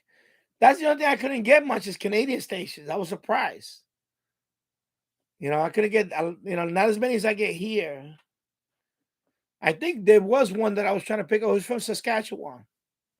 I can't remember the station. It was just Saskatchewan. I forgot what it was. Saskatchewan. I think it was Saskatoon, Saskatchewan. But I can't remember. I was trying to get it, but it was like I need to play when I do the replays of my SDR Uno. I want to see if I can get it. Of course, Iowa. A few stations from Iowa. I picked up a few stations from Iowa, but Indiana, Iowa is like, it's not. It's like right there. It's not like here. Like over here, WHO is a lot of noise because of WEPN. Over there, WHO, booming. So I got that one. Yeah, I got a recording of that one because I want to do a whole bunch of them. And I'm gonna upload them in the next couple of weeks or so. And that's another thing. That in Indianapolis, I could have done more FMDXing, and I was hearing some of it with the radio because it's not crowded over there. The FM band is not crowded like over here, so I could hear stations that were distant that were coming in. But I didn't want to leave it long enough. I would have got a copyright, and I was like, oh, forget it. But I could see that over there, I could have got a lot more catches because there's a lot more not local FM stations over there. You know, my God, why my stomach is growling? I just ate. Oh my God. 10 people watching, 10 likes. Thank you. 1 hour and 40 minutes. Thank you. In the books. And okay. So Keegan Diaz, I heard Saskatchewan on FM and medium wave here. Cool. Iowa on FM. Iowa. What is it? Iowa. Oh my God, Danny. Iowa on FM and medium wave here too. Cool. Miggy, nothing wrong about chilling. Every weekend here in Richmond has been bad weather for weeks and on the weekends. Yes. Keegan Diaz, it's supposed to be a DX test later tonight on 1170. Okay, I'm gonna have to check that out then. I'm gonna tune into that. Because 1170 is over here. I pick up West Virginia, WWVA, right? From Wheeling, West Virginia. That's what I pick up here. So it's gonna be from yeah, I think because I get that one comes in strong. WWVA for me. Is it WW? Let me see what it is. My memory is like I need to take more ginkgo. 770 and WWV. Yeah, so yes, WWVA. Okay, yeah, that's what I normally get. WWVA on 1170. So I don't know if I'm going to be able to get that because that's a 50,000 watt station. Right now it's 9 o'clock. 9 is exactly 9 o'clock Eastern time. Adesh. Yeah, so yeah, WWVA. That's what I get. I'm going to try anyway. See if I can pick that up. Maybe I can try before WWVA kicks in because usually it dominates after overnight. So maybe if I next couple of hours, maybe I'll see.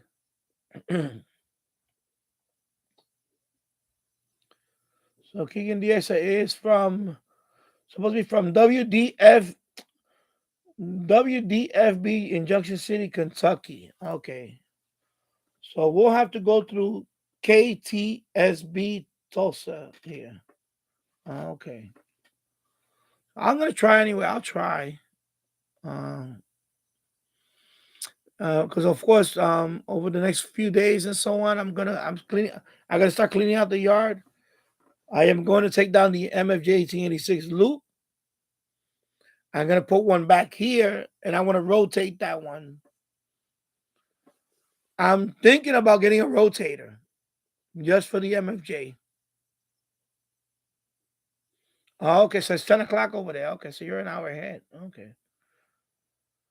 Okay, so it's 10 p.m. here. Going to rest my eyes, but not sleep. I will stop listening to your guys until guys later. All right, take care, Desh, and thank you for stopping by. And have a good weekend. And take care. Good night, Desh. Yeah, so I'm gonna listen to it tonight. I'm gonna listen to 1170. I want to see if I could maybe I can pick it up. I don't know. I doubt it because again, James Farley, have you heard anything about the GA800 loop? Let me see what I think I might have heard it. Let me see. Let me look it up. Okay, let me see. GA800 antenna. Oh, I see it popped up on the Google search. Okay. Yeah, so it's okay, shortwave. Let me see. So it's $100 on eBay. So right now that's $100 though. Let me see what else. TechMinds made a review on it. Let me click on the video. I'm going to because I'm muted. I'm gonna put the link to TechMinds. I see he got a video on it. So he did it 6 months ago. I remember seeing this one. I think it's supposed to be an indoor loop. I'm waiting for the ad to go. Come on, let me skip the ad already. Let me just see it real quick. Just want to skip it. Okay. Yeah, it's a little loop. It's indoor. I'm not a fan of indoor loops. Sorry, oops, I hit that. I'm not a fan of indoor loops because, of course, like I just said earlier, what happened in Indiana, I had the MLA inside the room. It was still too noisy. So finally, when I put the MLA 30 outside, away from the house, that's when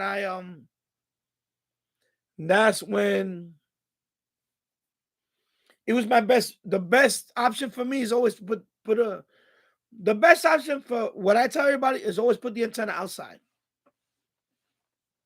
I'm not a fan of putting antennas indoor. All my antenna, since I got back in the radio hobby, my experience is antennas indoors. They're not. I know some people can't do it.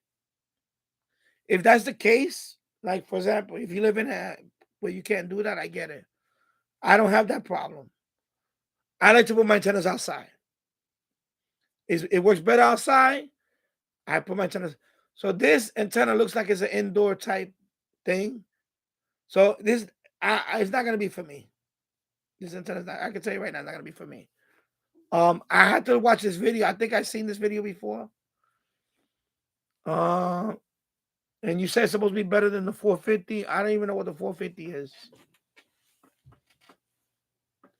You're supposed to be able to mount the element. Okay, so yeah, I don't know. I have to look into that. I have to watch his video and see why he Tech Minds. Have you seen his video? Let me put the link to his video for the GA Golf Alpha 800 active loop antenna. It's from 10 kilohertz up to 159 megahertz. So it's a wide band. It's pretty wide band. So it's from 10 kilohertz up to VHF, not all the way, not half of VHF. So it looks interesting. It does look interesting. Let me. I don't want to show. Let me see. Anyway, I'm gonna play it. I already muted the sound because it doesn't matter. They're gonna mute the sound anyway. So this is the antenna he's talking about.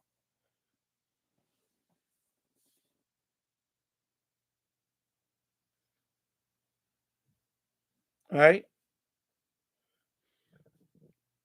That's the.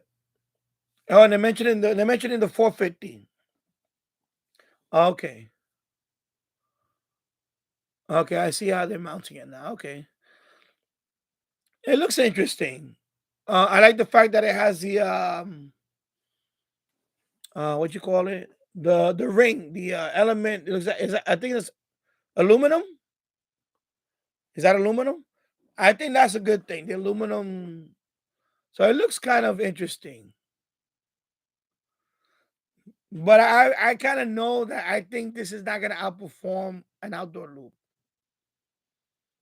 It's just me. I think indoor loops, they're good for certain, like for example, if you live in an area where you can't, like if you live in an area, oh boy, here we go with the delay stuff. Let me pause it. I'm gonna pause it because I don't want to. Anyway, so AliExpress. Oh, okay, $90. That's not bad. So AliExpress has it for $90. So the list is 181. Yeah, I'm not gonna pay 181 for them. I don't. I have to see. I have to see more on this one. I mean, don't get me wrong. That would be a nice small loop to take with me on a travel. And it's wideband, so I can listen to airband. So I could be able to listen to the airband on there. Yeah, it seems okay. Like that would have been good for if I can't put the antenna outside my yard. You know where I was staying at first, out the backyard. You need to put it on the windowsill. So this would be interesting for that. Okay. Okay. Picture. So this is the way they would show it, and so outside would be like that. Yeah, I could see. I could see. It looks interesting because I've seen this before, but I'm kind of skeptical when it comes to indoor antennas. You know.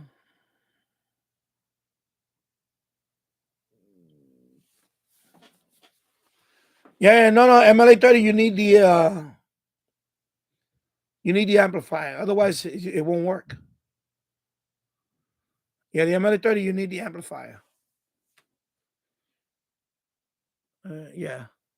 So that looks interesting. I don't know. I have to look into it more because the price for me right now, um, I'm happy with the MLA 30. Even in modified too, I'm happy with it. I don't know if this is gonna outperform the MLA 30 in the way I have it set up right now. I don't know. I have to see. This one claims it goes down to 10 kilohertz, but again, there's not much I can listen down there. I already done that. I already done the whole VLF thing. It's not much to listen down there. Now it does go to 100 up to 159 megahertz, which is VHF. So you'll be able to pick up, for example, FM bands, air band, uh, not NOAA. So you won't even get NOAA because NOAA is 165. Excuse me, 162 megahertz. So right below NOAA weather. So that's interesting that it's 159 megahertz. You know, it looks interesting though, James. It looks interesting. No, I don't want no. That looks interesting, but I have to look into it. So anyway, that's Tech Minds. Yep. So it does look interesting. There you go. Yeah. Okay. Focus. Let me go. Let me put it back here a little bit. Yeah. So it's supposed to be better than the 450. I think that's what I was. I remember the 450. I think the 450 wasn't that great. I remember. I think it was the 450, the one that I saw, and people said that it was some people called it a piece of junk. I don't know. I think that's what happened. So this is supposed to be the improvement of that one. So I may have to look into this one. But like I said, I'm kind of skeptic when it comes to indoor. But that one, if that one says you can put it outside, see, that's the aspect that I like about this one. You can put it outside because I have to put it outside. I'm not, you know, I try loops inside. It just doesn't. It's not as good as being outside. When I first bought the MFJ, I had tried it inside. It wasn't that good. When I had it outside, it blew me away. Same thing with the MLA 30. I had it inside. It was okay. And I had it outside. Wow. You know, when I made my own loop, I had it inside. It was okay. When I had it outside, I was shocked. I was like, wow, I pick up this many signals. So, and any antenna is going to work better when it's outside. So I think the other one, if I remember, the other one, I don't know if I could be wrong. I don't remember. I think it was more for indoor. I think. So I don't know. This one they might have weatherproofed it or something. I don't know. But I like that you could put that little loop outside. It's small, so even if you live in an HOA, you could kind of. It's not that big. You can put it in. I can see the appeal for that, James. Okay, so that's cool. So anyway, thank you for suggesting that. I'm gonna look into that. Excuse me. So Miki says it seems like an okay window unit for yeah, exactly like that. And some that exactly like if you live in an apartment, I can see this working for you because you don't have a choice. You can't run a big outdoor loop outside. This is the next alternative. You put it, like if I lived in New York City and I lived in a building where they have a balcony, I can see myself putting that in the balcony. Something like that. So I can see that. I can see that. That's used for this. Of course, in my case, I live here. I got backyard. I got, I can put whatever. That's not gonna appeal to me. That's gonna appeal to someone that.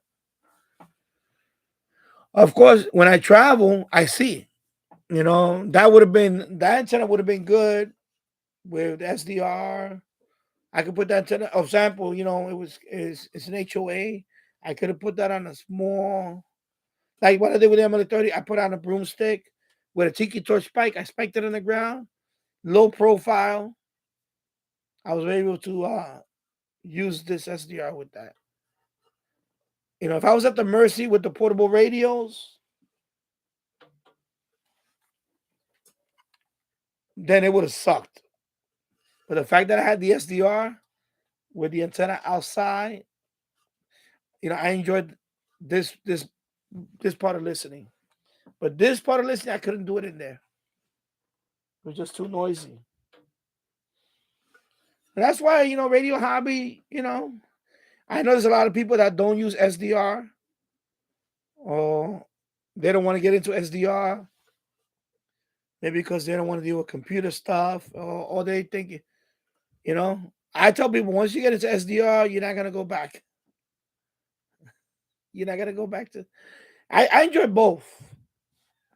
I love my SDR, but I also love my radios, But some people, they just don't want to. I enjoy both. Like when I did the decoding, the NavTech, I did it with SDR. I heard the signal. I loaded FLDG and boom, boom, boom, boom, boom. Yeah. And that's what that MLA30, the one that I use for in Indiana, that's the modded one. I modify. Where is the little thing? I'll bring it right now. Let me bring it.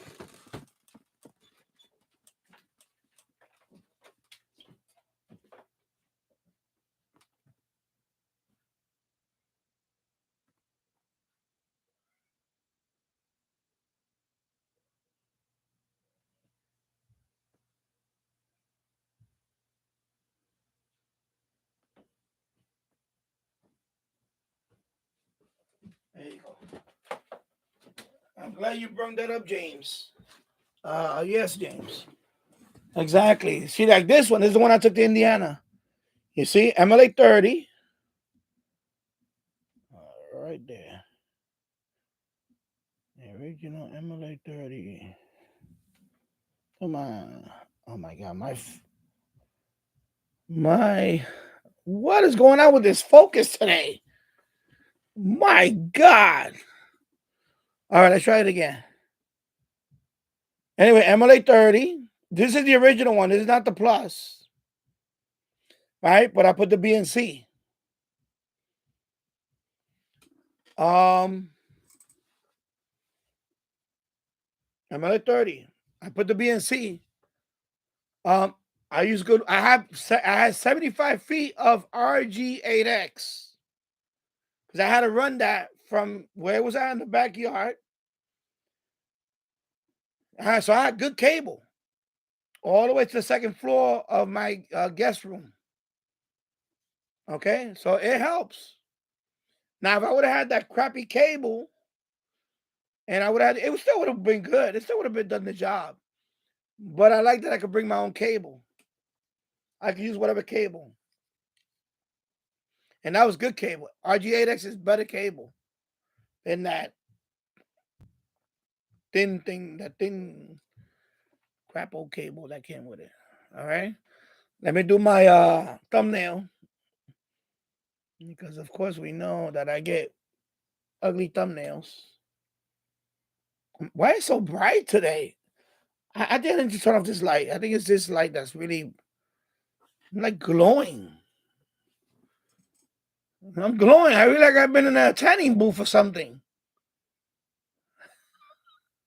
Okay, here we go. All right. No, one more time. So yeah, so this is the one I took to Indiana. The original MLA 30. I use a stock element too. I put it on a broom. Yeah, I put it on a broom handle, and I use the RG8X. I hooked that up to the original one with an adapter. I had an adapter. What's the adapter? Right here. This is the adapter. BNC. So this is how I had it, because that's BNC cable. This is the adapter. SMA to BNC female. So this is the adapter. I had the 75 feet going into this, and then this one to my SDR, just regular SMA, and that's it. All right, and that's what I had. Yeah, I still have the hat right there. I still have it up there. I put it in my closet. I'm gonna save it for another day in case I need it. I put it back. It's right there in the closet. My tinfoil hat. So, George, I didn't know you had a channel. I'm gonna check out your channel anyway. I'm gonna look at your channel when you I see you're gonna fix it. Yeah, but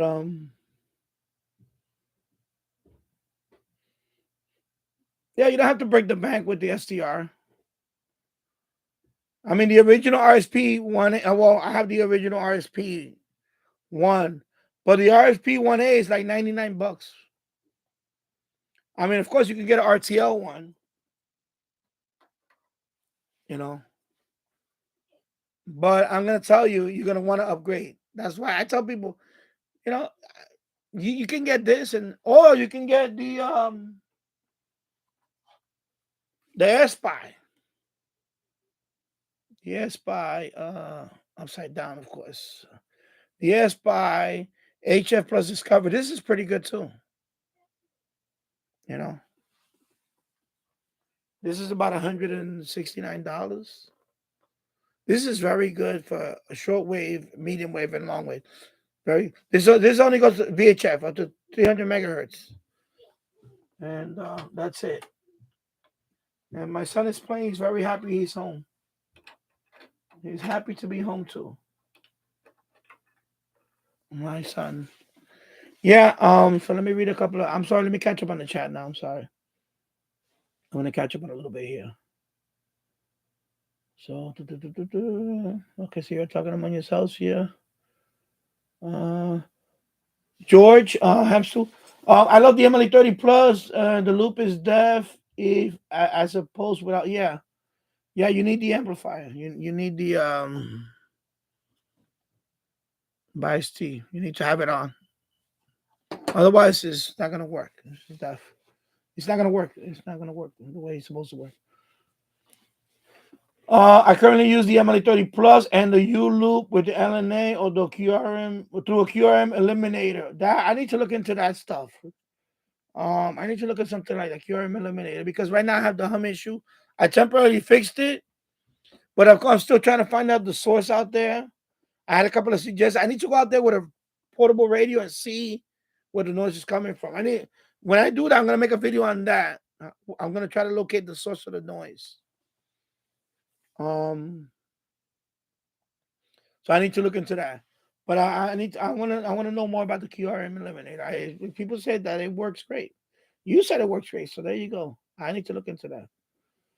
Let me go down here because you're talking among yourselves. So you're gonna bring back your channel or something? I see. Okay. So okay, so now it's James. Okay, so James Farley. Yeah, so I'm yeah, BNC connector. That's of course I have one that I haven't modified at all. That's the one that's outside right now. That's connected to my this is a stock one all the way. That one is a stock, that one is not modified at all. But this one is the one I took to Indiana. And then I have another one that's outside with the copper element. This one had the hula hoop, but I took out the hula hoop because since I travel, I don't want to take the hula hoop. So I took the stock element and it worked out well. It worked out good. It worked out pretty good. So I got 2 hours and 5 minutes in the books. So thank you for watching. 9 people watching, 11 likes. Thank you. So let me go down here. So George says antenna. Keegan says location. Yeah, exactly. It's location and location. And exactly, it is that. VT Radio. I don't have an SDR receiver, but I just acquired an old Heath kit. Sorry, HO13 pan adapter, kind of primitive compared to today's standards. I will make a video. Oh, cool. Yeah, I have this thing. Where is it at? You know, it's not a pan adapter. It's like this one. This is an old computer. They call it computer control. This is the PCR 100. This is old. So this is you know, it has software. Now they made another company's making these. The software is called Box. They just made one for the SDRPlay. They made a software for the SDRPlay. For these SDRs. It's called Box. So they made a software for this too now. A few months ago, I made a video on that. So I can still use this with that software. Because the original software that came with it is a piece of junk. It's horrible. And then PCR Anywhere has software. It's pretty good, but it runs on Java. And it looks nice. But Box made is a new person. He's from Spain. And it works well. It works well with the software. So this is an old one. This is PCR 100 from ICOM. So it's something like what you mentioned. He uses as a pan adapter. Some people use it as a pan adapter, and of course they had other one that got a PCR 1000. They got the 1500. I believe there's a 2500. So there's other ones. Miggy, ciao everyone. Work is getting okay. So take care, Miggy, and thank you for stopping by. So let me go back up here. George, Hamstool. Just go now, go small radio. So far, no need to. Exactly, you don't need to break the bank. You don't break the bank. You know. When I got into SDR, I started with this one. I got into SDR, I started with this one first. This is about $10. But this one you're not gonna do HF. This is more for VHF, UHF. And then I bought this one. This is about $25, $26 or something. Okay. And this one, but of course, when I bought this one, and then I bought the up converters over here, that's another $50, $60 I paid for that. And then once the SDRPlay came out with the RSP1 was $99, I pulled the trigger on that, and I since then, you know, I enjoy those. I love SDR.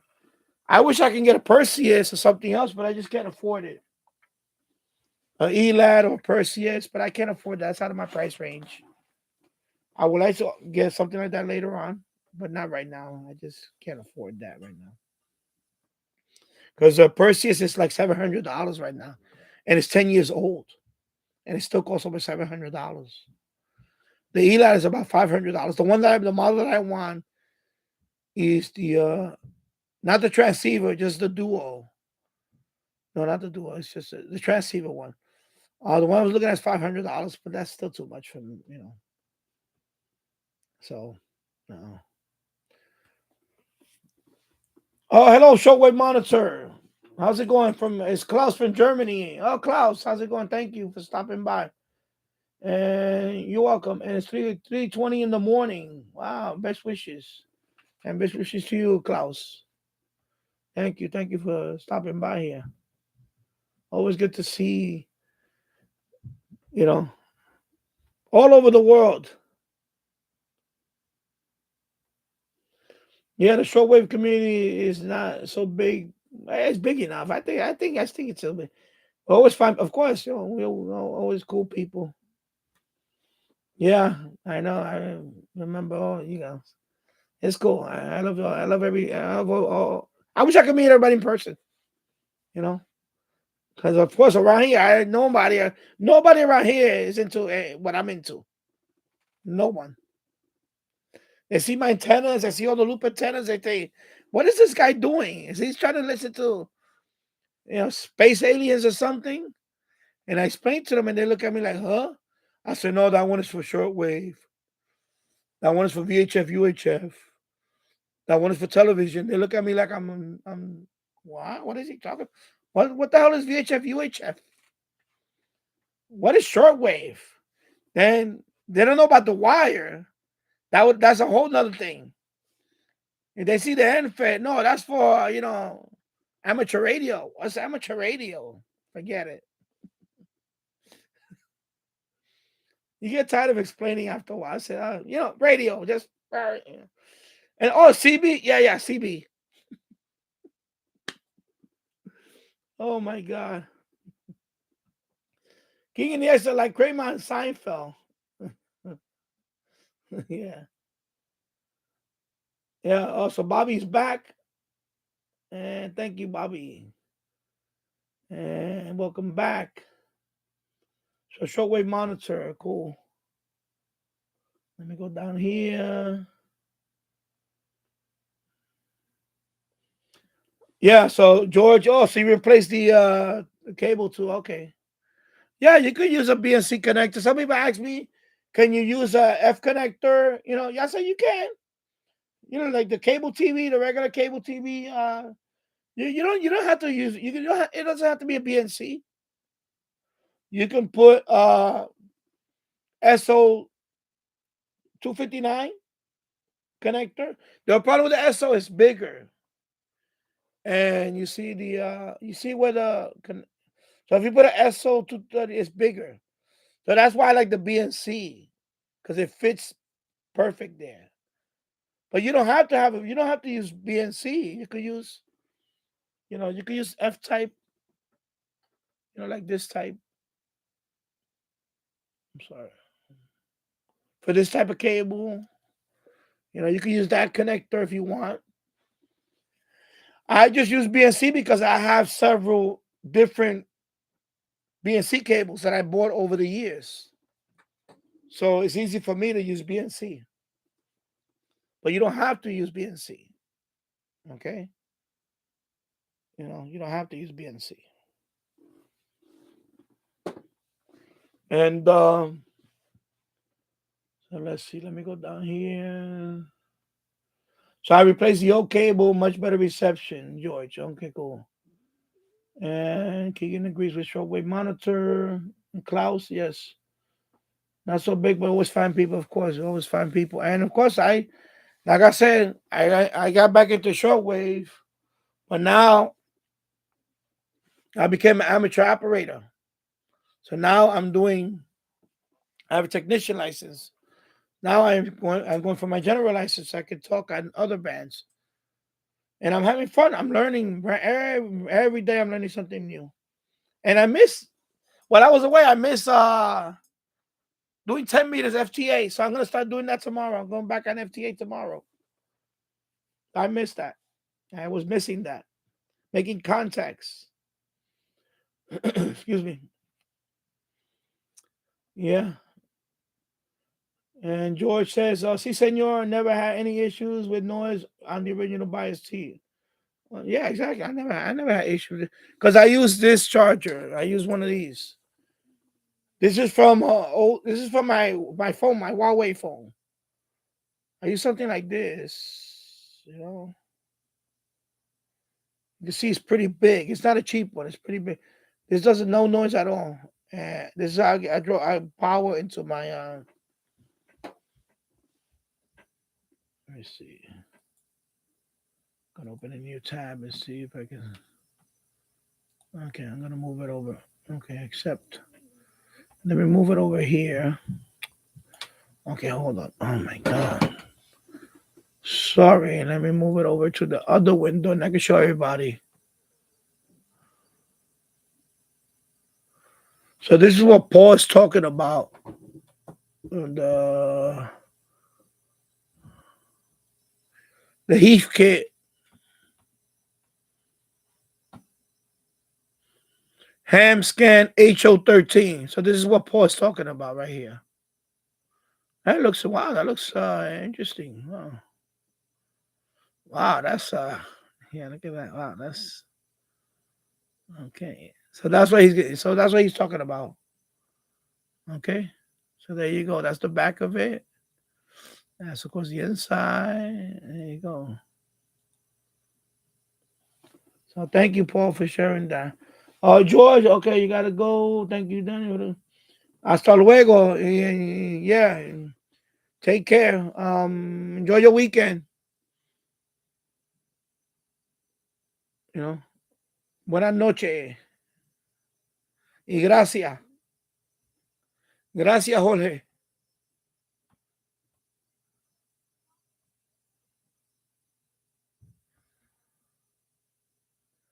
Yeah. I tried tequila a few times. It's an acquired taste. I like it. Of course, now I'm trying to do the alcohol-free thing for a while. So, but thank you for stopping by, George. Thank you. Enjoy your weekend. All right, let me go back up here. So, go over here. James Farley, I want to try and hook an MLA 30 together. Okay. Shortwave monitor, Klaus. I use the MLA 30 as a second antenna only for medium wave and had good results. Last year, I received the Radio Nacional from Western Sahara with the Spanish ID announcement. Great DX, cool. And Keegan, let me see. I don't want to skip anybody up here. Okay, I'm good. All right. And Keegan said my dad does SSB, CW, and 6 meters, CW mostly. Okay, so now I caught up. Okay, good. So yeah, so this is the radio that he's talking, the pan adapter that he's talking about. Okay, so that's pretty cool. I can't wait to see the videos on that, Paul. Wow. And what? Let me see. Did he say where he got it from? Let me see. Where did you get that from? I forgot. I have to read that. Okay, so I just acquired a old heat adapter. Kind of primitive, and you're gonna okay. It stays sale. Okay, stay sale. That's pretty cool. Yeah, I haven't been in a state sale in a long time. When I went to a state sale, I got a few radios. I was lucky to get a few, including I think the Grundig boombox, a state sale, and a couple of other Pirate on 69. Let me check. Well, I don't have the MLA 30, so I'm gonna have to try this one. Oh, but I don't have. Oh my god. Anyway, I'll fire it up real quick because right now the computer is hooked up to the. Okay, so now I can do it. So when that boots up, I just need the power from the USB to this. All right, so let me try it. WCBS News Time 9:38. Traffic and weather together every 10 minutes on the 8th.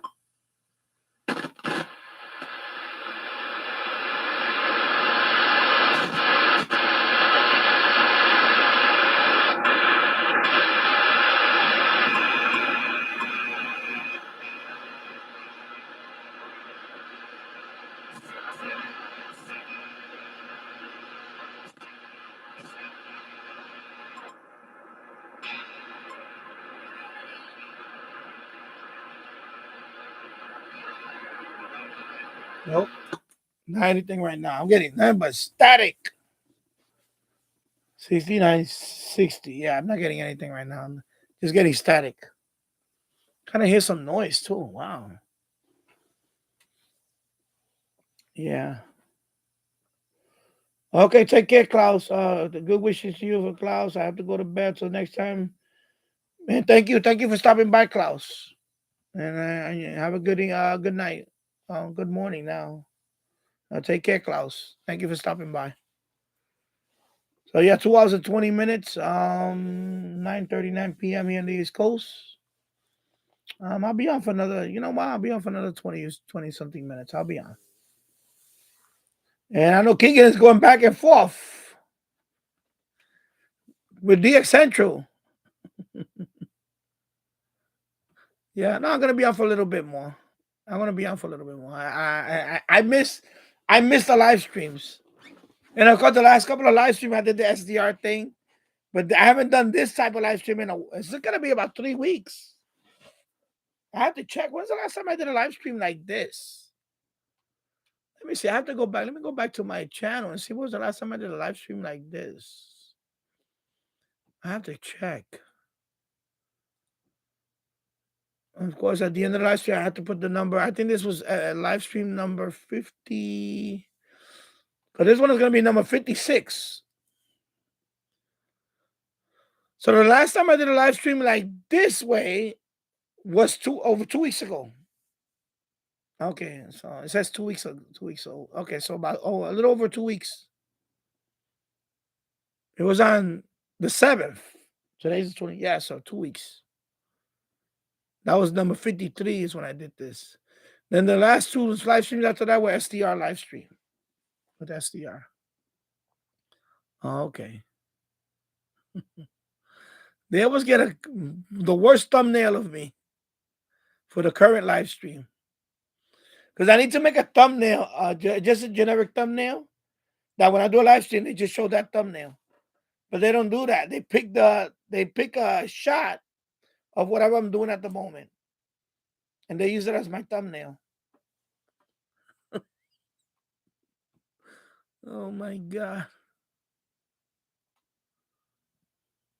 Wow.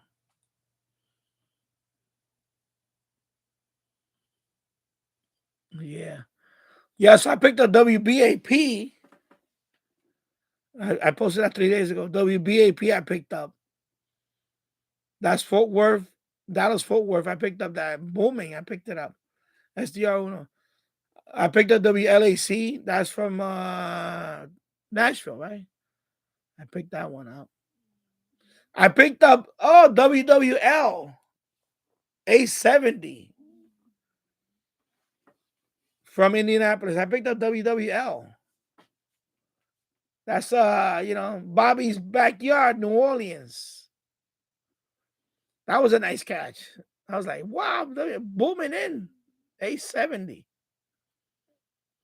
Of course, I picked up Cuba from Indianapolis. I picked up Cuba. On 640, I picked up Cuba. Progresso from Indianapolis.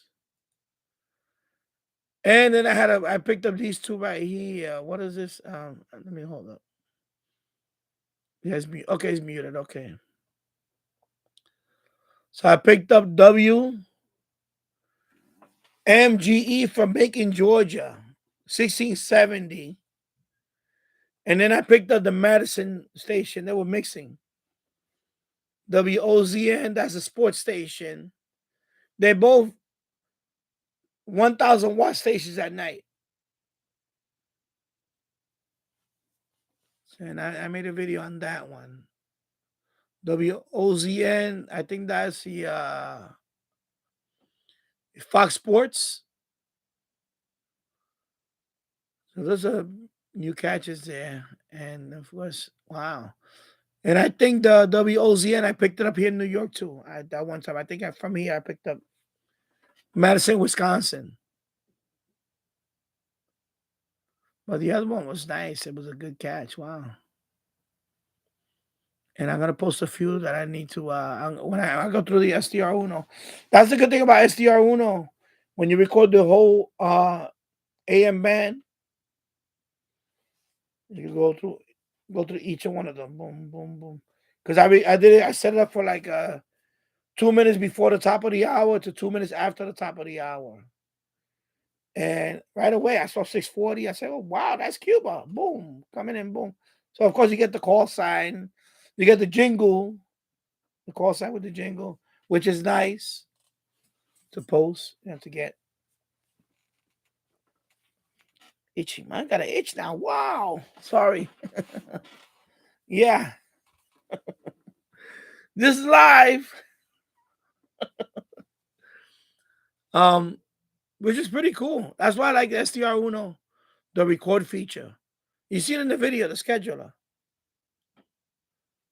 And that's what you do. You record, you set it up for 2 minutes. Now for FM, I think you only limited it to how many megahertz? I forgot how many. It depends on how much this space and memory you have. I think I'm limited to 2 megahertz on FM. So you have to pick a station, a spot where you know you're gonna pick up, and you're limited to maybe you're limited to maybe 1 or 2 stations that you can pick up and record that. And that one takes a lot more disk space. With the medium wave band, 4 minutes of the whole band is under 2 gigabytes. It's about 1.7, 1.8 gigabytes for every recording that I do, top of the hour. 2 minutes 2 minutes before the top of the hour. Now on FM, it's a lot bigger. It's a lot bigger, the file. It's like 3 or 4 gigabytes for like 2 minutes. They get big fast. It's a lot more because the audio is better. It's a high quality audio. So those files are gonna be humongous. So if you're gonna do recording on FM, which I tried, you need a big. Right now, I'm using an SSD on the laptop, 500 gigabyte hard drive. It's almost full because I have other stuff I need to.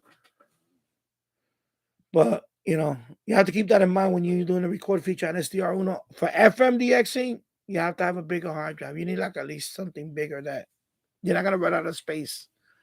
Or you have to constantly delete the old file and things like that. But with medium wave, it's not that much. 1 gigabyte, 1.5, 1.7 sometimes. So I have a few of them. I have to go through it. Otherwise, you literally have to be there before, and you're only limited to 1 station. That's why I love SDR for that reason. You can record a whole band. You get a snapshot of that spectrum. And then you can, when you play it back, it's like you're tuning all over again. You can go to each of the peaks and, okay, I just heard, and rewind it. Okay, I just heard the call sign. And then you go open up your OBS and record it. And there you go. That's how you get each. It's so SDR makes your life so much easier when you come to recording it. DX catches on both AM and FM, especially on AM, because you could get the whole band all the way through. From the bottom of the medium wave 530 all the way up to 1710. You can get all that in one recording. You can get the whole thing, and that's why I like that. I wouldn't be able to if I was just sitting there listening to. I couldn't get all these catches. No way. It's impossible. When I got Cuba, I got WBAP at the same time with SDR. And oh my God, my stomach is growling. What the hell? That's the beauty of the SDR. You can do that.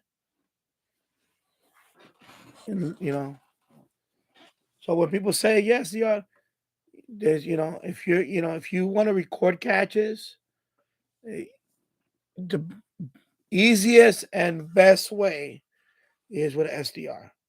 And SDR Uno because of the software to record the spectrum. You know, you see, I saw Keegan. Yes, Keegan, I saw your video on the FM station, but you literally got to be there to do that. With this, you don't have to be there. You could let it record. You could be making a sandwich or something, whatever, or have it scheduled. You don't even have to be there. And then you come back a few hours later, you have this file. It's a WAV file. It turns, it records it, it turns into a WAV file. Of course, the WAV file is not meant to be open in Windows Media Player. It's not meant for that. It's the same extension, but you open in SDR Uno, and you'll see the spectrum. And then you can replay that slice of the spectrum. You can tune in. I go, let me tune in 640. What happened here? Oh, I just got the ID for Progresso. Okay, I'm gonna make that into a video. Let me tune into 870. Oh, that's WWL. I just got the ID for that. Make a video on that. You see what I'm saying? It makes your life a lot easier. It's like you put a big net out there and you get more fish. That's what this does for medium wave DX. You're just casting a net and you're getting all these catches, as opposed to you have to have a radio and you literally have to tune to that one and you got to wait for ID and that's it. You're stuck with that one. The next hour, you're going to get another station. No. This one, you're just casting a net and you're getting bing, bing, bing, bing. That's the difference. So that's why when people say, oh, SDR, no. It's a whole nother way of getting catches. Okay. Hello, Elmer Time. AD7LN checking in from Hayden Island. 10 inches of snow. Wow. Oh, my God. And icicles, 15 degrees Fahrenheit for tonight. Wow. Well, right now it's 28 here. It's just going down right now. Excuse me. Yeah. So, wow. And, of course, Paul forecast -3 tonight. Yeah. So, even Vermont is really cold. Yeah, because over here, the temperature is dropping, too. We're going to have a little cold snap for I think, next couple of days. So, yeah. So, stay warm. Yep. Stay warm. Oh, let me turn this off. Yep. So, like, anyway, so, Elmer, yeah, I just got back from Vermont this morning. I mean, Vermont. Indiana. Douche. Indiana. So, I'm just hanging out, for tonight. I'll be out, another 25 minutes. I'll be on. Hit the 3-hour mark, then I'll call it a night. Yeah, so I just want to say hello to everybody. I just got back. I just unpacked. Just doing some laundry. Well, that should be done now. I need to hang that up after the show. I'm gonna hang stuff up and everything. Yeah, I just want to say hello and say what's up, people. I haven't been here for a couple of weeks, so I figured let me just come on tonight and then I'll be back on Tuesday, regular time. So Keegan, 45 degrees here in Northwest Arkansas.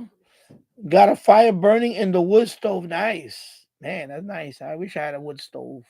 I could just nice. When I went to that railroad depot museum, they had a few of those old wood stove, and I'm like, man, I would love to have one of those in my, maybe in the garage. They have one that had the griddle. It had like a griddle, and you could cook on top of it. It's a wood stove, right? Oh, sorry. It's a little black wood stove. Yeah, I know my voice been like that for the last scratchy and all that. Yeah. Been like that for a while now. It's been scratching the time. And I don't know why. It's just that time of the year. I and I took a break from, of course, live stream, but I don't know. Maybe I'm too excited and raise my voice, and I don't know. That time of the year, I don't know. Maybe I need to start drinking something like tea. My wife tells me all the time I need to drink tea. So yeah, good to see you too. No, no, I don't have a cold. It's just maybe it's a little. Maybe my voice is a little scratchy. No, I've been okay. I haven't had a cold. Yeah, Kiki. I need to look into Texas tea brand tea. I used to play a video slot game called Texas Tea. A video slot. Texas Tea is oil well. Texas. That's what Texas Tea is. Oil. That's the original Texas Tea. It's just term for oil. James Farley, have you ever checked out the Antique Radio Museum YouTube channel? I need to look into that. So the museum that I went to is really somebody's personal collection. It's of the Franklin. I posted that on my Rail channel, Danny Rail fan. I have a video there on that. It's okay, it's a little, it was open. It's only open for 1 hour, and it's free, and it's only Monday, Tuesday. So I took my son there, my wife, because I love railroad stuff. I love memorabilia and stuff like that. And it was nice to go there. So I made a video on that. I posted it on the channel. But yeah, I would like to go to Antique Radio Museum. I need to look into that. I need to look into that channel. Of course, over here we also have the New York City Transit Museum, which is the old subway cars going back to the 1900, the turn of the century, back in 1900. And I want to, when the weather gets warmer, I'm gonna go there. I'm gonna make a video on that. I want to take my son there too, because my son loves trains, and I love trains. As you can see, I got the railroad crossing right there. I love trains too. I'm a train nut. So I want to take my son there too. So yeah, when I saw the wood stove at them, I was like, wow. I said, do they cook on top of that? I said, yeah, you can cook on top of that. So it's a wood stove, and it had the griddle on top. So you could, heat up their coffee. You put, you could have cooked there, maybe make, it's a griddle. So you could have fried eggs on top of that, or whatever, bacon, whatever, pancakes. And I was like, wow, that's so cool. And I said, I would love to have one of those in the garage.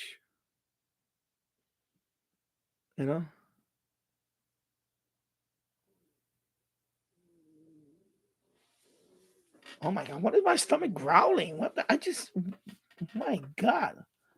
I think it's because I'm sitting. I don't know why. Anyway, all of a sudden, whoa.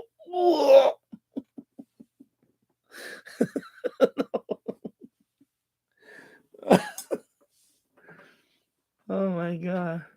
How much time? I believe I watched a walkthrough video of the radio museum. I would love to go to see it. Yeah. Yeah, I should look into one around here. Because of course, I'm near New York City. They gotta have some kind of broadcasting. Well, it's not the same. I'm talking about radio stations. That's something else. Because they have tours here of radio stations. But you're talking about like antique radio, man. I need to look into that. See if they have anything around here for that. What's going on with the growling? Whoa. Oh my God. What is going on? Let me just sit up a little bit. I think maybe if I sit up, I don't know. How much time? My wood stove has been running nonstop for 3 days, going on to 4. It is good for cooking also, yeah. Because I have in the garage, my neighbor, they were gonna throw it out. And my wife said, "It's what they call it. What they call it, a chimenea? It's not a wood stove. It's called a chimenea. It's cast iron. It's in the garage. It looks like I don't know if you know what it is. It looks like a wood stove. It has that hourglass thing. Then it has a long funnel. But I cooked in it. It has you can put it. So I put wood in there and I cooked in it. I wrapped up like steak. I threw it in there with a foil paper, cooked it. I cooked stuff in it. So I see people like cut the funnel and put like a griddle. I see people do all this type of stuff. They turn it into basically a stove. So I have that one in the garage. It's kind of getting, it's kind of rusted a little bit. And of course, my brother, I was gonna weld a griddle, like an iron griddle on top of it, and I was gonna fix the maybe fix the door. So I cooked. You see, like I cooked like potatoes and stuff. I put foil paper. I cooked corn in there. I have put corn in there, foil paper. Put a lot of butter on there and everything. Put in there. I cooked potatoes. I cooked steak. I cooked chicken. I even what else I made in there? I made different all types of stuff I made in there. I cooked in there. And I wrapped it in foil paper and I put it in there. That's the one, but that's not. But that's called a chimenea. That's what they call it, a chimenea or whatever the name is. They have some that the one that I have is cast. They have some that are made out of what is it? Not mud. It's like a mud. If they're not cast, this one is cast iron. The one that I have though. So the one that I have is the good one, the strong cast iron one.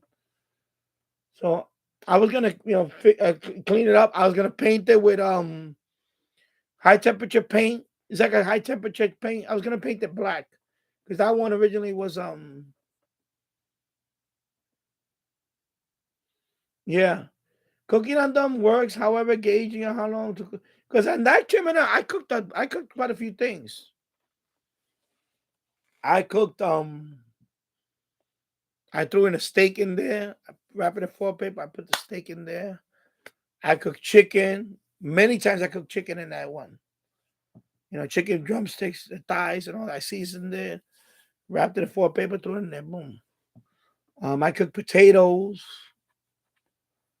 I cooked corn. I cooked kebabs. I would make kebabs. I put them in there. I cooked it. Beef.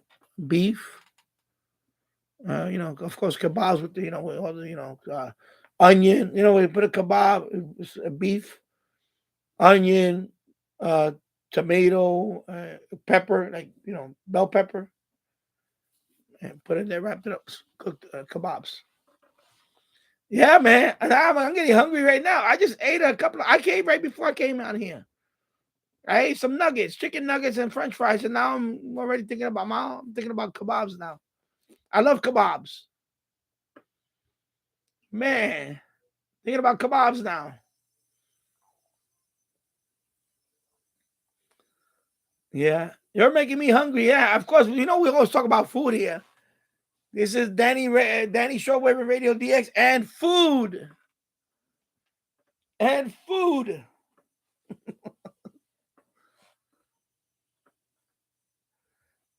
That I ate these sardines the other day. I ate sardines before I left to Indianapolis. I ate that can that was here. Keegan. The King Oscar. Man, that King Oscar has more sardines than the Walmart one. It was never ending sardines coming out of that can. I think they squeezed like 30 of them in there. Because the Walmart one didn't have that many.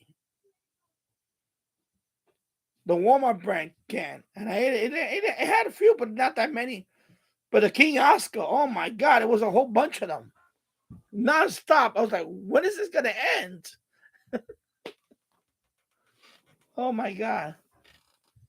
All right, Paul, off the bed. You're going to the Ham Fest tomorrow. So, as section manager, I'm expected to be there. I really go. Yeah, you got to go there early. You got to. So anyway, take some videos or even take snapshots and put them in the community. You know, you have a community tab.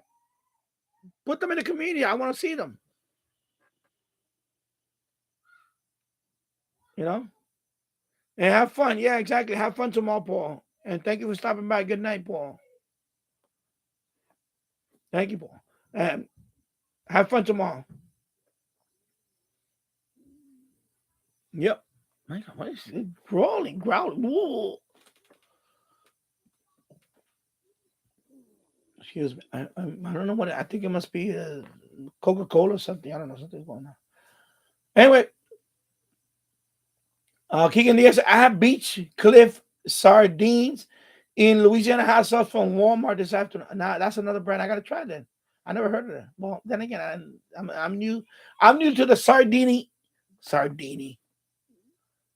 did I say? Sardini. Sardine. I'm new to the sardine eating world. That's what I meant to say. Okay, Danny, slow down with the. Okay, sardine eating world. So I'm the new guy here.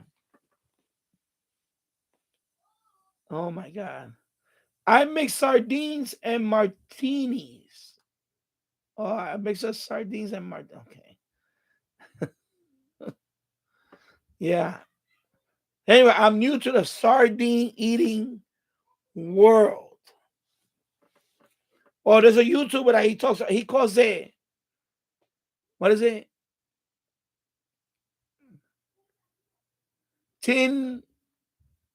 Fishy tin delights.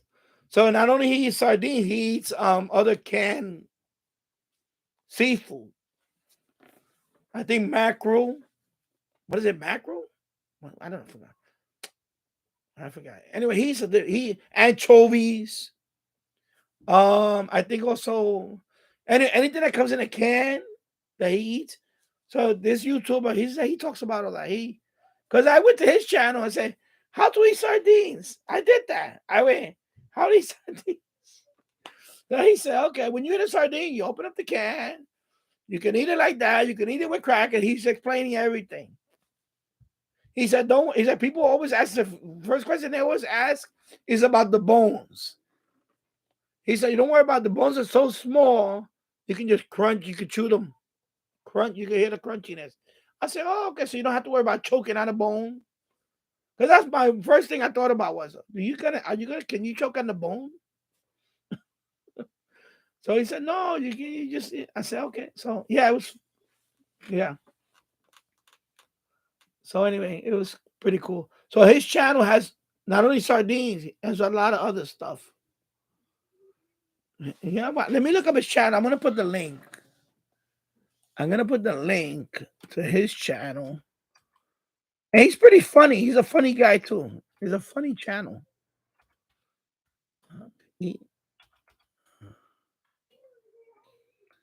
He's a very funny guy. I want to see if I remember his man. What's his name?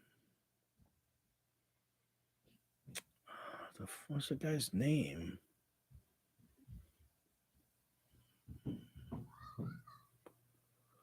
Trying to remember the guy's name.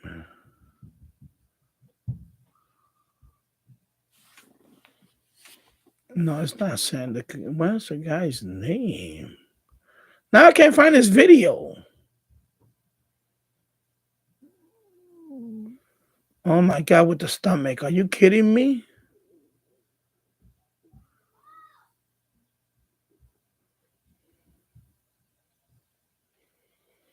I now can't find him.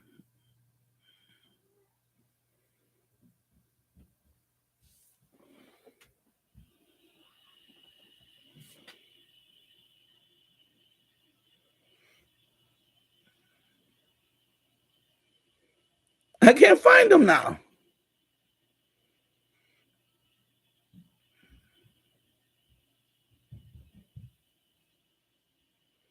Okay, I need to search again. I'm sorry.